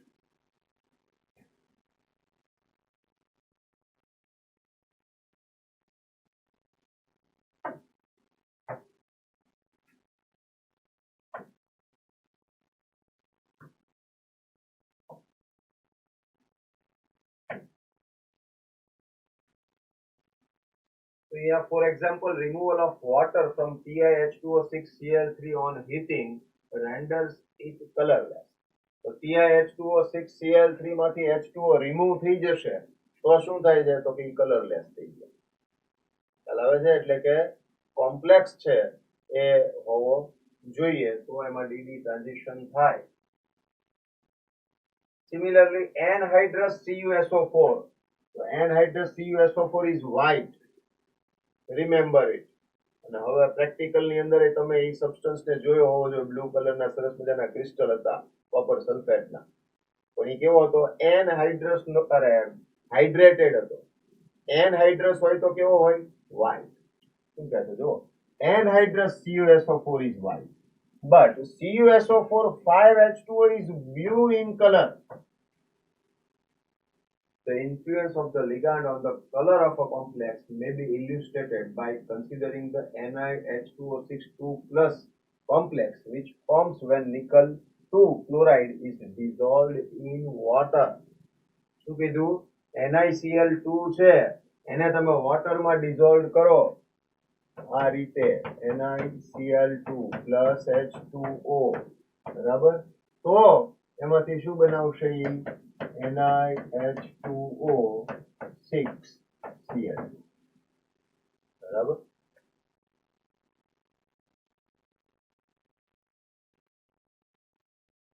તો આ NiH2O6 2+ છે એ કેવું મળે છે આપણને, ગ્રીન, બરાબર. હવે NiH2O6 2+ તો ગ્રીન છે,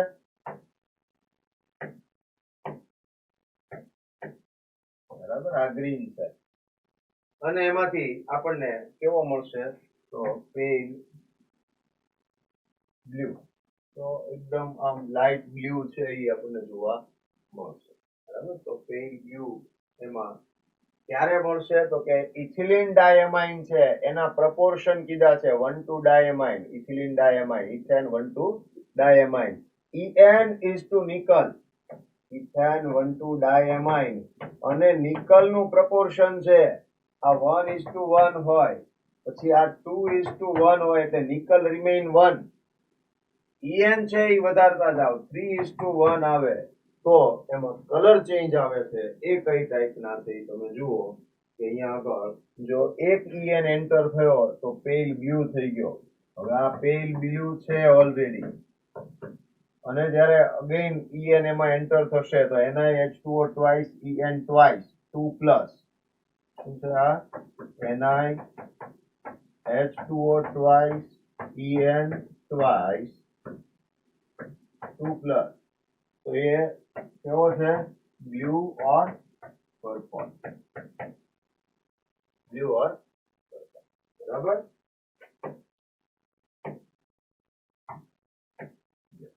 હા, બ્લુ ઓર, બરાબર. અને હજુ એમાં En છે એ એડ કરી દેવામાં આવે તો આ ઇથિલિન ડાયમાઇન છે એ ડાઇડેન્ટેટ લિગેન્ડ છે, એટલે એક આરે બે H2O ના મોલેક્યુલ ને રિમૂવ કરતો જશે એક એન્ટર થશે ત્યારે.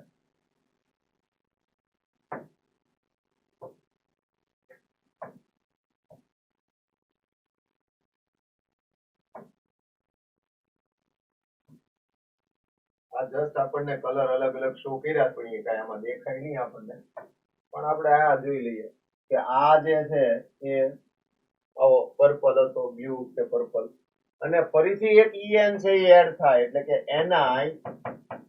En thrice છે 2+, તો એ કેવો દેખાશે, વાયોલેટ.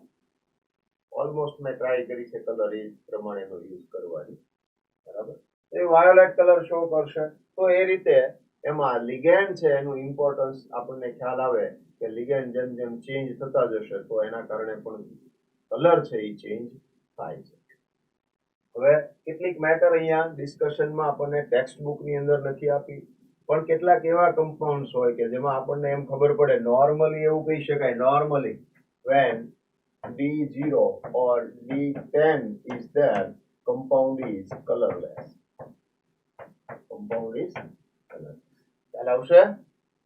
D0 કે D10 હશે તો કમ્પાઉન્ડ કેવો હશે? કલરલેસ. બરાબર. તો પણ સમટાઈમ આપણને કલર જોવા મળે છે.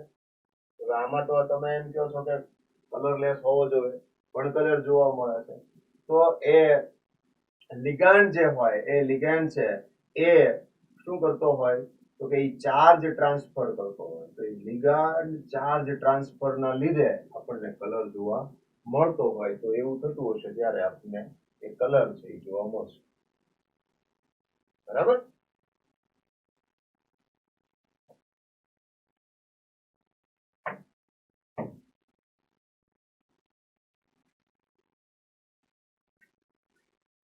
Limitations of crystal field theory. The crystal field model is successful in explaining the formation, structures, color, and magnetic properties of coordination compounds to a large extent. Largely એવું કહી શકાય કે આટલી વસ્તુ તો એ એક્સપ્લેન કરી દે છે. કલર એક્સપ્લેન કરી શકે છે, એનું સ્ટ્રક્ચર, એનું ફોર્મેશન છે, મેગ્નેટિક પ્રોપર્ટી છે, બરાબર. However, from the assumptions that the ligands are point charges, it follows that anionic ligands should exert the greatest splitting effect. તો ligand જે છે તો એની જે ઇફેક્ટ છે આમાં, તો જે એનાયન છે તો એનાયન જે હશે એટલે નેગેટિવ ચાર્જડ આયન થયો, અને નેગેટિવ ચાર્જડ આયન થયો તો એના લીધે તો એ તો એનો નેગેટિવ ચાર્જ જે હશે એ તો લોન પેરની કમ્પેરિઝનમાં સ્ટ્રોંગ હોય ને, ઇલેક્ટ્રોન ડોનેટિંગ ટેન્ડન્સી લીધે. તો એના લીધે ગ્રેટેસ્ટ સ્પ્લિટિંગ ઇફેક્ટ આવવી જોઈએ. તો એના લીધે રિપલ્શન વધારે થાય, રિપલ્શન વધારે થાય તો સ્પ્લિટિંગ ઇફેક્ટ છે એ કેવી આવવી જોઈએ? વધારે. The anionic ligands actually are found at the low end of the spectrochemical series. પણ જ્યારે આપણે સ્પેક્ટ્રોકેમિકલ સિરીઝ જોઈએ છીએ તો એમાં જે એનાયોનિક લિગેન્ડ્સ છે તો એ વીક લિગેન્ડ તરીકે આવે છે, એટલે are found at the low end of the spectrochemical series. Further, it does not take into account the covalent character of bonding between the ligand and the central atom. Ligand અને central atom વચ્ચે આપણે coordinate covalent bond એમ કહીએ છીએ ને, પણ આ લોકો એટલે કે ક્રિસ્ટલ ફિલ્ડ થિયરી છે એ એને ગણતા નથી. એની it does not take into account the covalent character of bonding between the ligand and the center atom. So second important point થયો. તો આ બે important point થયા કે એક તો એનાયન હોય તો એ નેગેટિવ ચાર્જડ આયન છે, તો મેટલમાં રહેલા ઇલેક્ટ્રોન સાથે એ મોર રિપલ્શન શો કરે. મોર રિપલ્શનના લીધે તો શું થવું જોઈએ? સ્પ્લિટિંગ છે એ વધારે થવું જોઈએ. તો એમાં ગ્રેટેસ્ટ સ્પ્લિટિંગ ઇફેક્ટ આવવી જોઈએ, બરાબર. હવે ખરેખર જોવા જાવ તો પાછા એનાયન્સ છે, નેગેટિવ ચાર્જડ આયન્સ છે, તો એ સ્પેક્ટ્રોકેમિકલ સિરીઝની અંદર લો એન્ડ ઉપર છે, બરાબર, એટલે કે એ તો વીક છે. તો એક એ વાત આવે. અને બીજું કે આની અંદર મેટલ અને લિગેન્ડ વચ્ચેનો જે બોન્ડ છે કે જેને આપણે કોવેલેન્ટ બોન્ડ, તો કોવેલેન્ટ બોન્ડની જે કેરેક્ટરિસ્ટિક્સ છે અને કોવેલેન્ટ બોન્ડ છે એને એક્સેપ્ટ કરતા નથી. CFT જે છે એ. These are some of the weaknesses of CFT which are explained by ligand field theory CFT and molecular orbital theory which are beyond the scope of the present study. એટલે આપણે અત્યારે કઈ ચિંતા કરવાની નથી.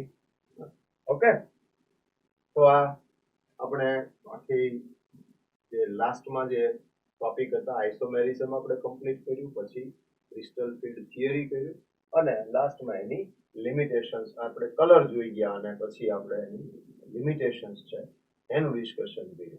ઓકે, આમાં પણ સિમિલર ટાઈપનો ક્વેશ્ચન કહેવાય કે જેમાં ઓક્સિડેશન નંબર ઉપર જ તમારે આગળ વધવાનું છે. FeH2O6 3+ is strongly paramagnetic whereas FeCN6 3- is weakly paramagnetic. Problem is same. H2O is a weak filled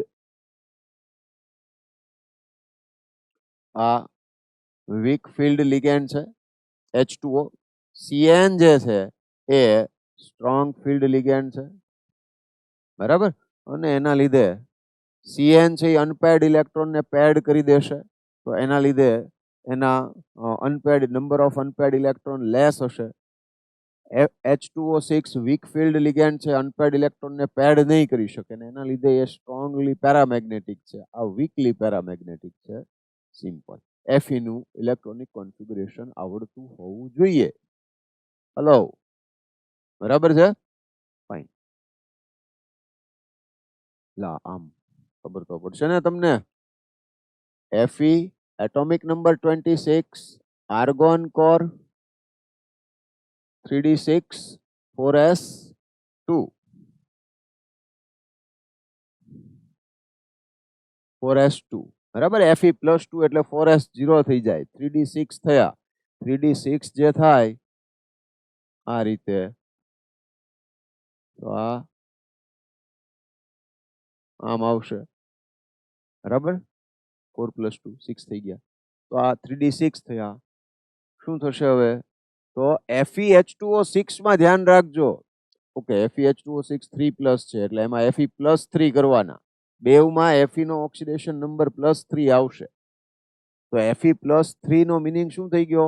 4s માંથી 2 ઇલેક્ટ્રોન રિમૂવ થશે, 1 ઇલેક્ટ્રોન ફ્રોમ 3d6, એટલે Fe+3 ઓક્સિડેશન નંબર પ્રમાણે આર્ગોન કોર આવશે આગળ 3d5 4s0 આમ થશે. એટલે જેમાં પેર્ડ ઇલેક્ટ્રોન થશે તો એમાં સિંગલ અનપેર્ડ ઇલેક્ટ્રોન રહેશે. ક્લિયર છે હવે? Okay, fine. આગળ વધીએ.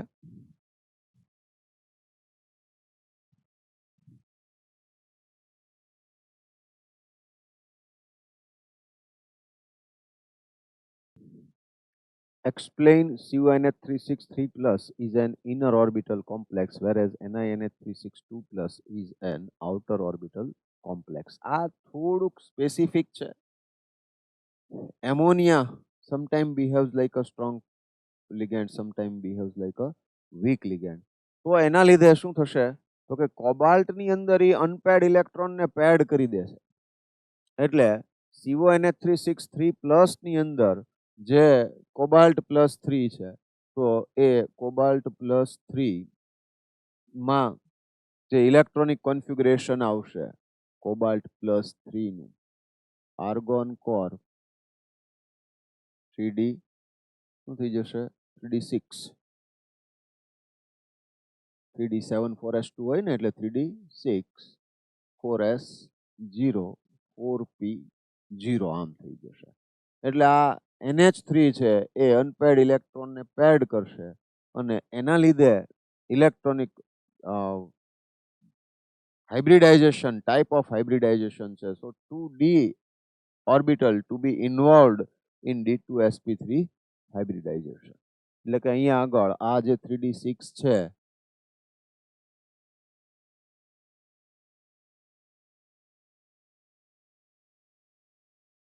બરાબર, તો અહીંયા 2 d ઓર્બિટલ, એક 4s અને 3 4p, 2 3d, 1 4s and 3 4p. So hybridization, type of hybridization is D2sp3 આમ થશે.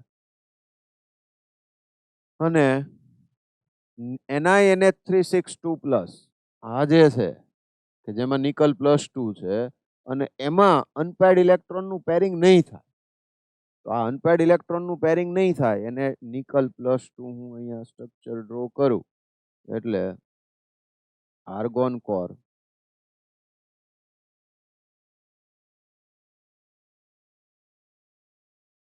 નિકલ 28 હોય, તો અહીંયા 2 3 4 5 6 7 અને 8 બરાબર. એટલે અહીંયા આગળ જે હાઇબ્રિડાઇઝેશન થશે એ હાઇબ્રિડાઇઝેશનની ટાઈપ કઈ હશે? sp3d2 sp બરાબર 4s 4p અને 4d.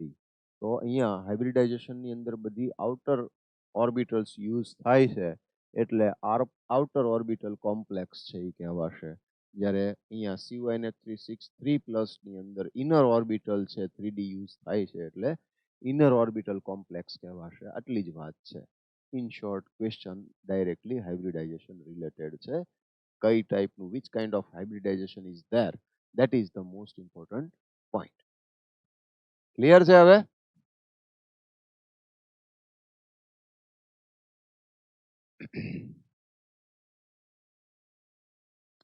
પ્લેટિનમ એટોમિક નંબર 78 છે.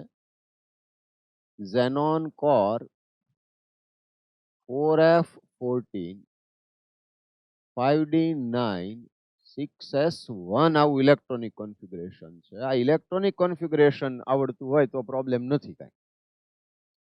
PtCN4 2 માઇનસ છે તો પ્લેટિનમ +2 થાય અને પ્લેટિનમ +2 થાય તો પ્લેટિનમ +2 નું ઇલેક્ટ્રોનિક કોન્ફિગરેશન એ ઝેનોન કોર 4f14 5d9 ના 8 થઈ જશે અને 6s0 એટલે કે 1 electron from 6s and 1 electron from 5d is removed. તો એ રિમૂવ થઈ જશે તો 5d8 થઈ ગયું. Cn માઇનસ છે, સ્ટ્રોંગ ફિલ્ડ લિગેન્ડ છે, અનપેર્ડ ઇલેક્ટ્રોન ને પેર્ડ કરી દેશે તો અહીંયા 5d જે છે એ પેર્ડ ઇલેક્ટ્રોન બધા જ હશે. બધા જ પેર્ડ ઇલેક્ટ્રોન હશે તો ડાયામેગ્નેટિક થઈ જશે નેચર વાઇઝ. બરાબર. અને હાઇબ્રિડાઇઝેશન જોવા જાવ તો 5d માં 8 છે એટલે 8 ને એકોમોડેટ કરવાના હોય આ રીતે આમ થઈ જશે. સો 1 ફ્રોમ 5d બરાબર. તો હાઇબ્રિડાઇઝેશન છે એ DsP2 type of hybridisation is DsP2. તો સ્ક્વેર પ્લેનર સ્ટ્રક્ચર થઈ જશે એમ પણ લઈ શકાય. ક્લિયર છે હવે? બરાબર. અને there is no unpaired electron so it is diamagnetic.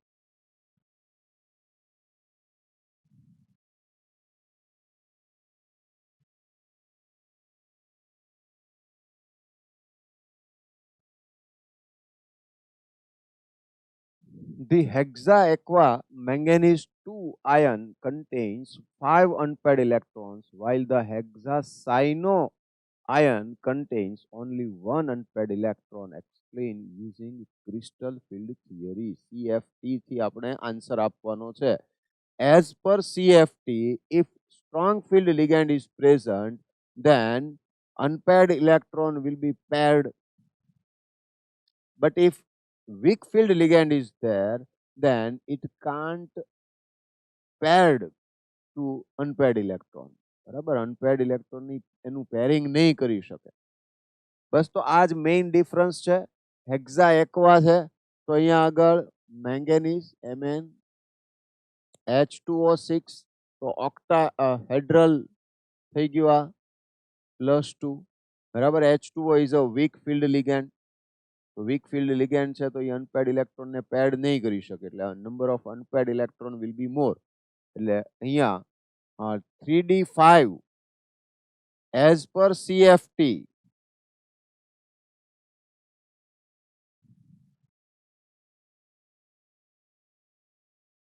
as per CFT crystal field theory શું થઈ જશે તો કે અહીંયા 3d આવી જશે.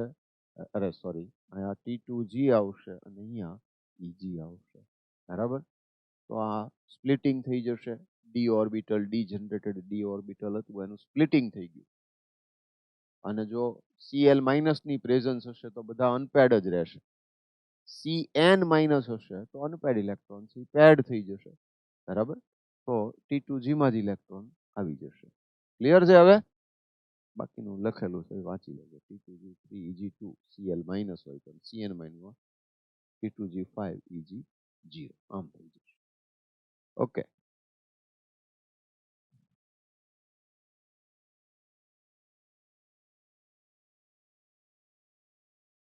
Now let's move towards bonding in metal carbonyl compounds. તો મેટલ કાર્બોનિલ્સની વાત કરીએ તો મેટલ સાથે CO A number of CO group છે એ ડિફરન્ટ મેટલ હશે એની સાથે નંબર ઓફ CO ગ્રુપ છે એ ડિફરન્ટ હશે ને એ પ્રમાણે એનું શું કહેવાય જીઓમેટ્રી છે એ અલગ અલગ આપણને જોવા મળશે. Homoleptic carbonyl compounds. Homoleptic means only one kind of ligand is present in the complex compound. તો મેટલ સાથે કોઈ એક જ ટાઈપનો લિગેન્ડ પ્રેઝન્ટ હોય તો આપણે એને હોમોલેપ્ટિક કહીએ છીએ. અને one or two or more than two different kind of ligands is present, then it is heteroleptic. હોમોલેપ્ટિક અને હિટ્રોલેપ્ટિક ની અંદર કાંઈ બહુ મોટું સાયન્સ છે નહીં, સિમ્પલ છે. એક જ ટાઈપના લિગેન્ડ પ્રેઝન્ટ છે તો હોમોલેપ્ટિક, ડિફરન્ટ ટાઈપના લિગેન્ડ પ્રેઝન્ટ છે તો હિટ્રોલેપ્ટિક. ક્લિયર છે? અને આવા જે કાર્બોનિલ કમ્પાઉન્ડ્સ છે એમાં ટેટ્રા કાર્બોનિલ નિકલ 0, CO છે એનો ઓક્સિડેશન નંબર 0 છે, ન્યુટ્રલ છે મોલેક્યુલ તો 0 આવશે. એટલે બધા આવા જે કમ્પાઉન્ડ્સ છે એમાં મેટલ છે એનો ઓક્સિડેશન નંબર 0 થશે. તો tetracarbonyl nickel 0 it is tetrahedral. Pentacarbonyl iron 0 it is trigonal bipyramidal. તો અહીંયા હું તમને અહીંયા ડ્રો કરતો જાઉં સ્ટ્રક્ચર જો તો NiCO4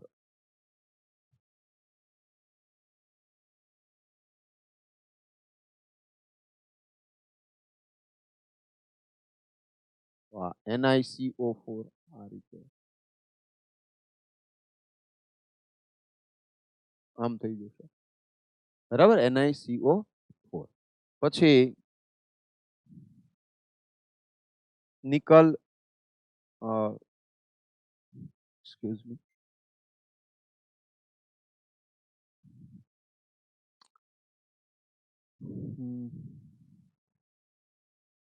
પેન્ટાકાર્બોનિલ આયર્ન એટલે FeCO5 છે તો આ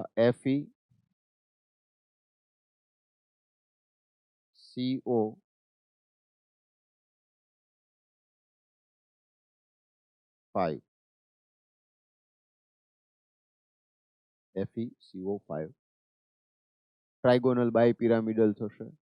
એક જ ઓલામાં ટ્રાઇગોનલ બનાવતા હશે, એક એબોવ ધ પ્લેન આવશે, એક બિલો ધ પ્લેન આવશે. એક ઉપરની બાજુએ પિરામિડલ ટાઈપનું સ્ટ્રક્ચર બનશે, નીચેની બાજુ પિરામિડલ એટલે ટ્રાઇગોનલ બાયપિરામિડલ. હેક્ઝાકાર્બોનિલ ઇઝ ક્રોમિયમ ઇઝ ઓક્ટાહેડ્રલ તો CrCO6 છે.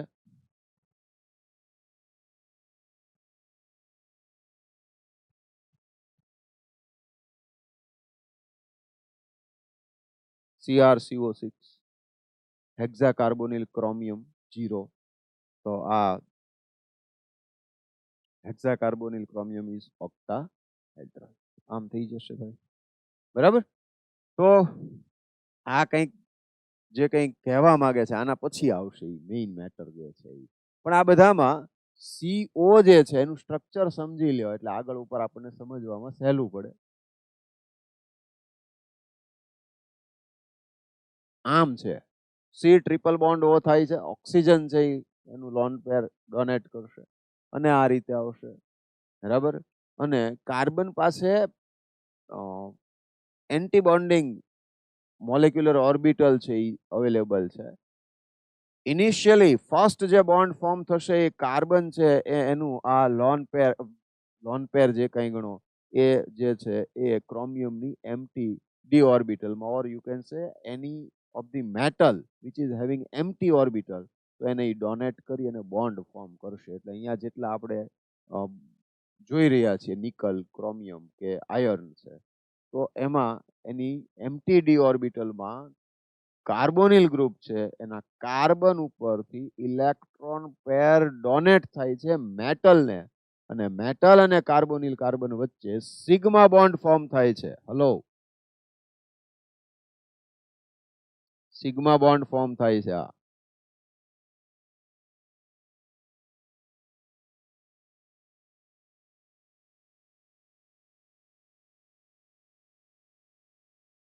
ક્લિયર છે? આ બરાબર? આટલી વાત. એનાથી વિશેષ હજુ કંઈક આવે છે, એ શું છે એને સમજીએ, અને આના જે કંઈ સ્ટ્રક્ચર આપણને આપેલા છે તો એ પણ જોઈ લઈએ. એની અંદર પાછા જો NiCO4, FeCO5, CrCO6, Mn2CO10. This is Mn2CO10. આમ થશે Mn2CO10. અને આ જે આવશે CO2 CO 1 2 3 4, તો CO2 CO8 આવશે. આ બંનેની એક સ્પેશિયલ કેરેક્ટરિસ્ટિક એ કહી શકીએ કે મેંગેનીઝ અને મેંગેનીઝ વચ્ચે પણ બોન્ડ ફોર્મ થાય છે. અહીંયા કોબાલ્ટ અને કોબાલ્ટ વચ્ચે બોન્ડ ફોર્મ થાય છે, એટલે મેટલ અને મેટલ વચ્ચે પણ બોન્ડ ફોર્મ થયો અહીંયા આગળ. બરાબર?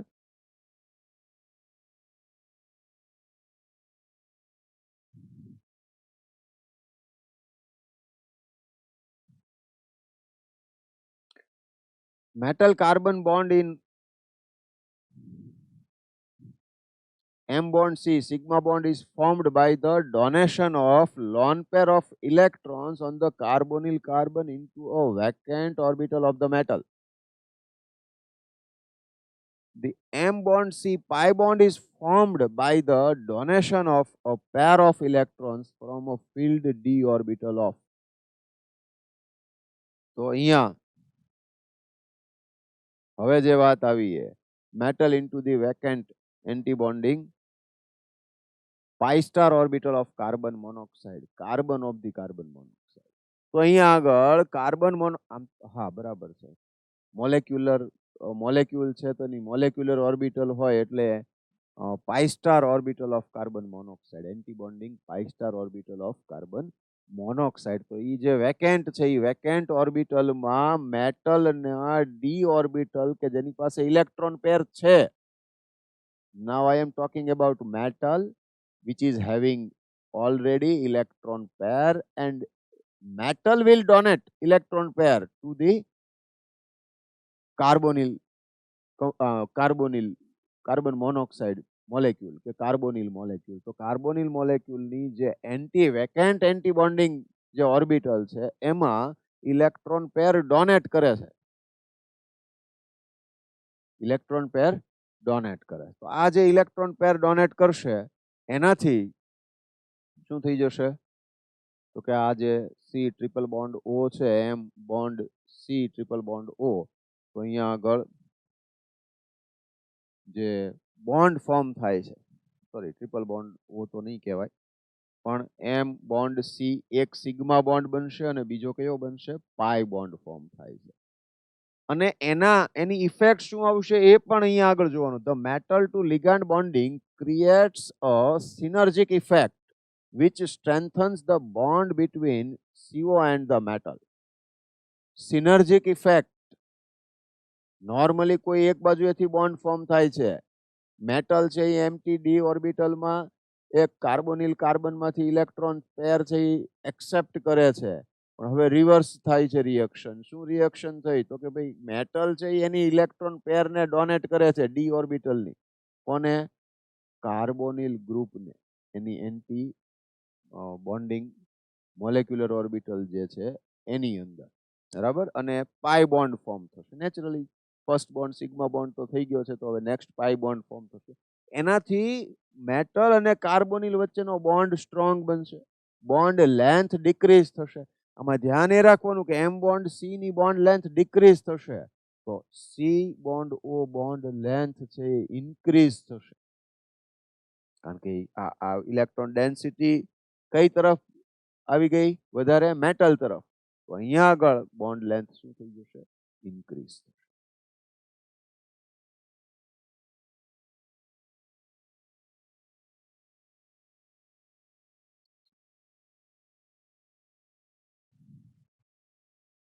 ક્લિયર છે?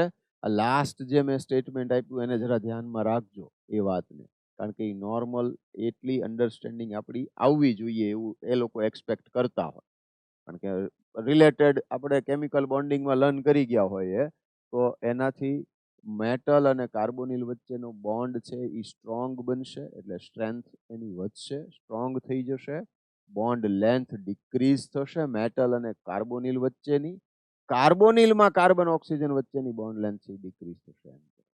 ઓકે, તો આટલી મેટર હતી મેઇનલી.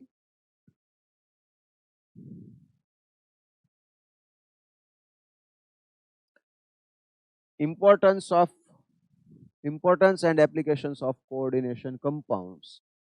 I don't think કે આ મારે તમને કરાવવાની જરૂર છે, પણ તમે લોકો એવું ન માનતા કે આ હું નથી કરાવતો તમારે નહીં કરવાનું. ઇન્ફોર્મેશન વાળો ક્વેશ્ચન આમાંથી આવી શકે, બરાબર, અને આવી બધી જ્યાં જ્યાં આપેલું છે એપ્લિકેશન્સ, તો એ પ્રોપરલી રીડ કરી અને યાદ રાખવાનું. એમાંથી ક્યાંક ને ક્યાંક આડોઅવળો ક્વેશ્ચન બનતો હોય, આવી શકે, આપણે જોવાનું.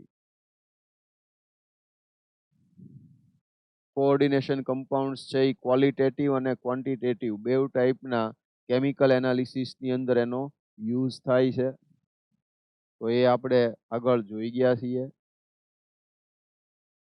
The familiar color reactions given by metal ions with a number of ligands as a result of formation of coordination entities form a basis for their detection and estimation by classical and instrumental methods of analysis.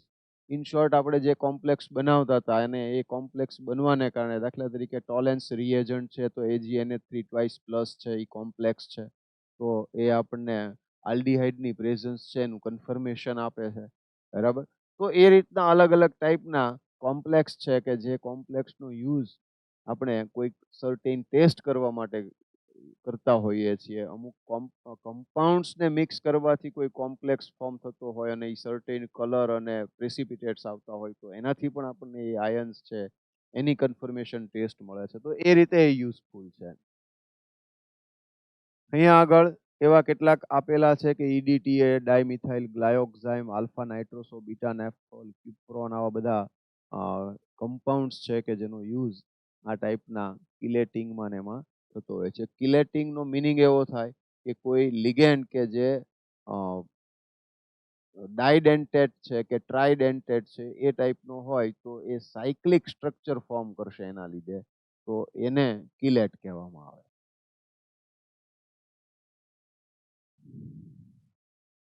Hardness of water is estimated by simple titration with Na2 EDTA, Ca+2 and Mg+2 ions form stable complex with EDTA.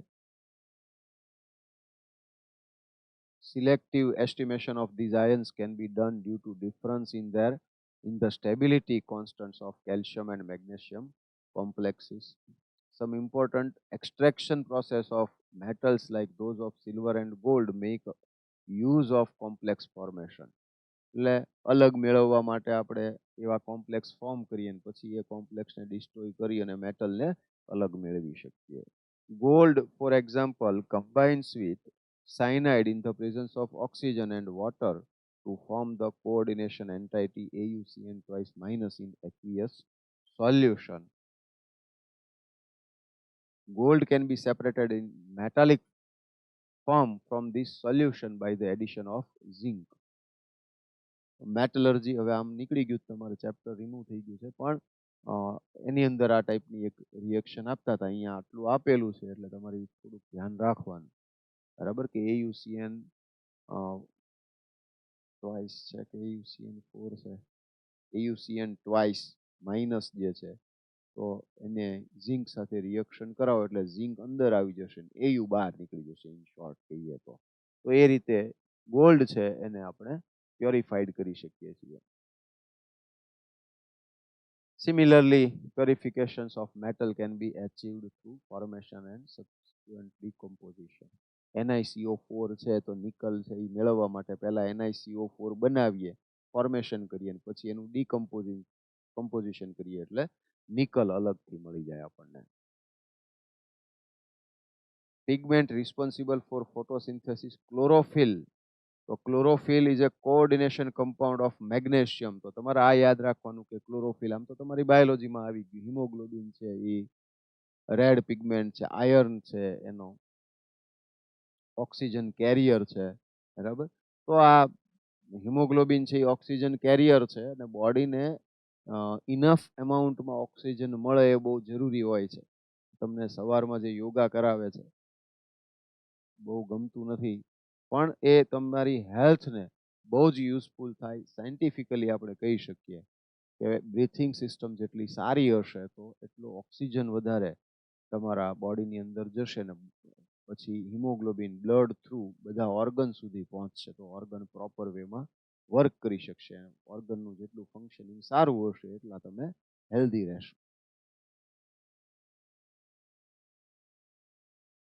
Vitamin B12 સાયનોકોબાલેમાઇન. તો આ યાદ રાખવાનું કે vitamin B12 છે તો કે એમાં cyanocobalamin અને એમાં કોબાલ્ટ મેટલ છે. કોબાલ્ટ એનિમિયા ફેક્ટર ને એમંગ ધ અધર કેટલાક enzymes like carboxypeptidase A and carbonic anhydrase તો catalysts ઓફ બાયોલોજીકલ સિસ્ટમ્સ છે એના છે. ઘણી ઇન્ડસ્ટ્રીયલ પ્રોસેસમાં યુઝ થાય છે. રોહડિયમ કોમ્પ્લેક્સ છે PH3P થ્રાઇસ RHCl તો એ વિલ્કિન્સન કેટાલિસ્ટ તરીકે હાઇડ્રોજનેશન ઓફ આલ્કિન્સની અંદર યુઝફુલ છે. કેટલીક વસ્તુઓ ઓર્ગેનિકની અંદર ડાયરેક્ટ ફોર્મમાં ન આવી હોય, અહીંયા આગળ આવતી હોય ઇનડાયરેક્ટ ફોર્મમાં લખીને આપ્યું હોય. આપણે યાદ રાખવાનું આલ્કિન છે એનું હાઇડ્રોજનેશન છે એ આ વિલ્કિન્સન કેટાલિસ્ટથી થઈ શકે. PH3P thrice RHCl.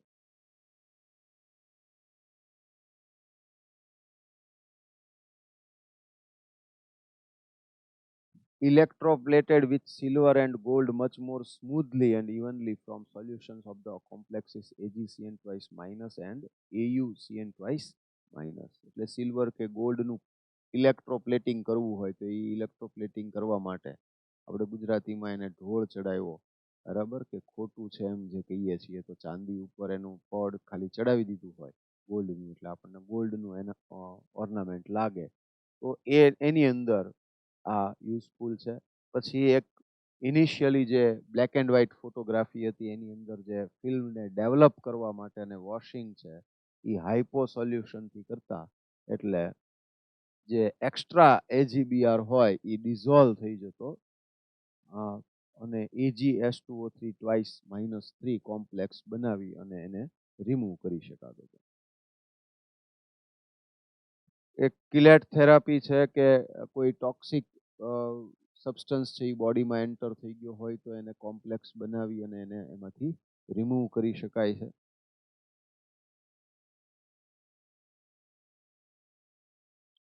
Excess of copper and iron are removed by the chelating ligands D-pencilamine and dysferroxime B via the formation of coordination compounds. આવા બધા નામ તમારે યાદ રાખવા પડે. EDTA is used in the treatment of lead poisoning.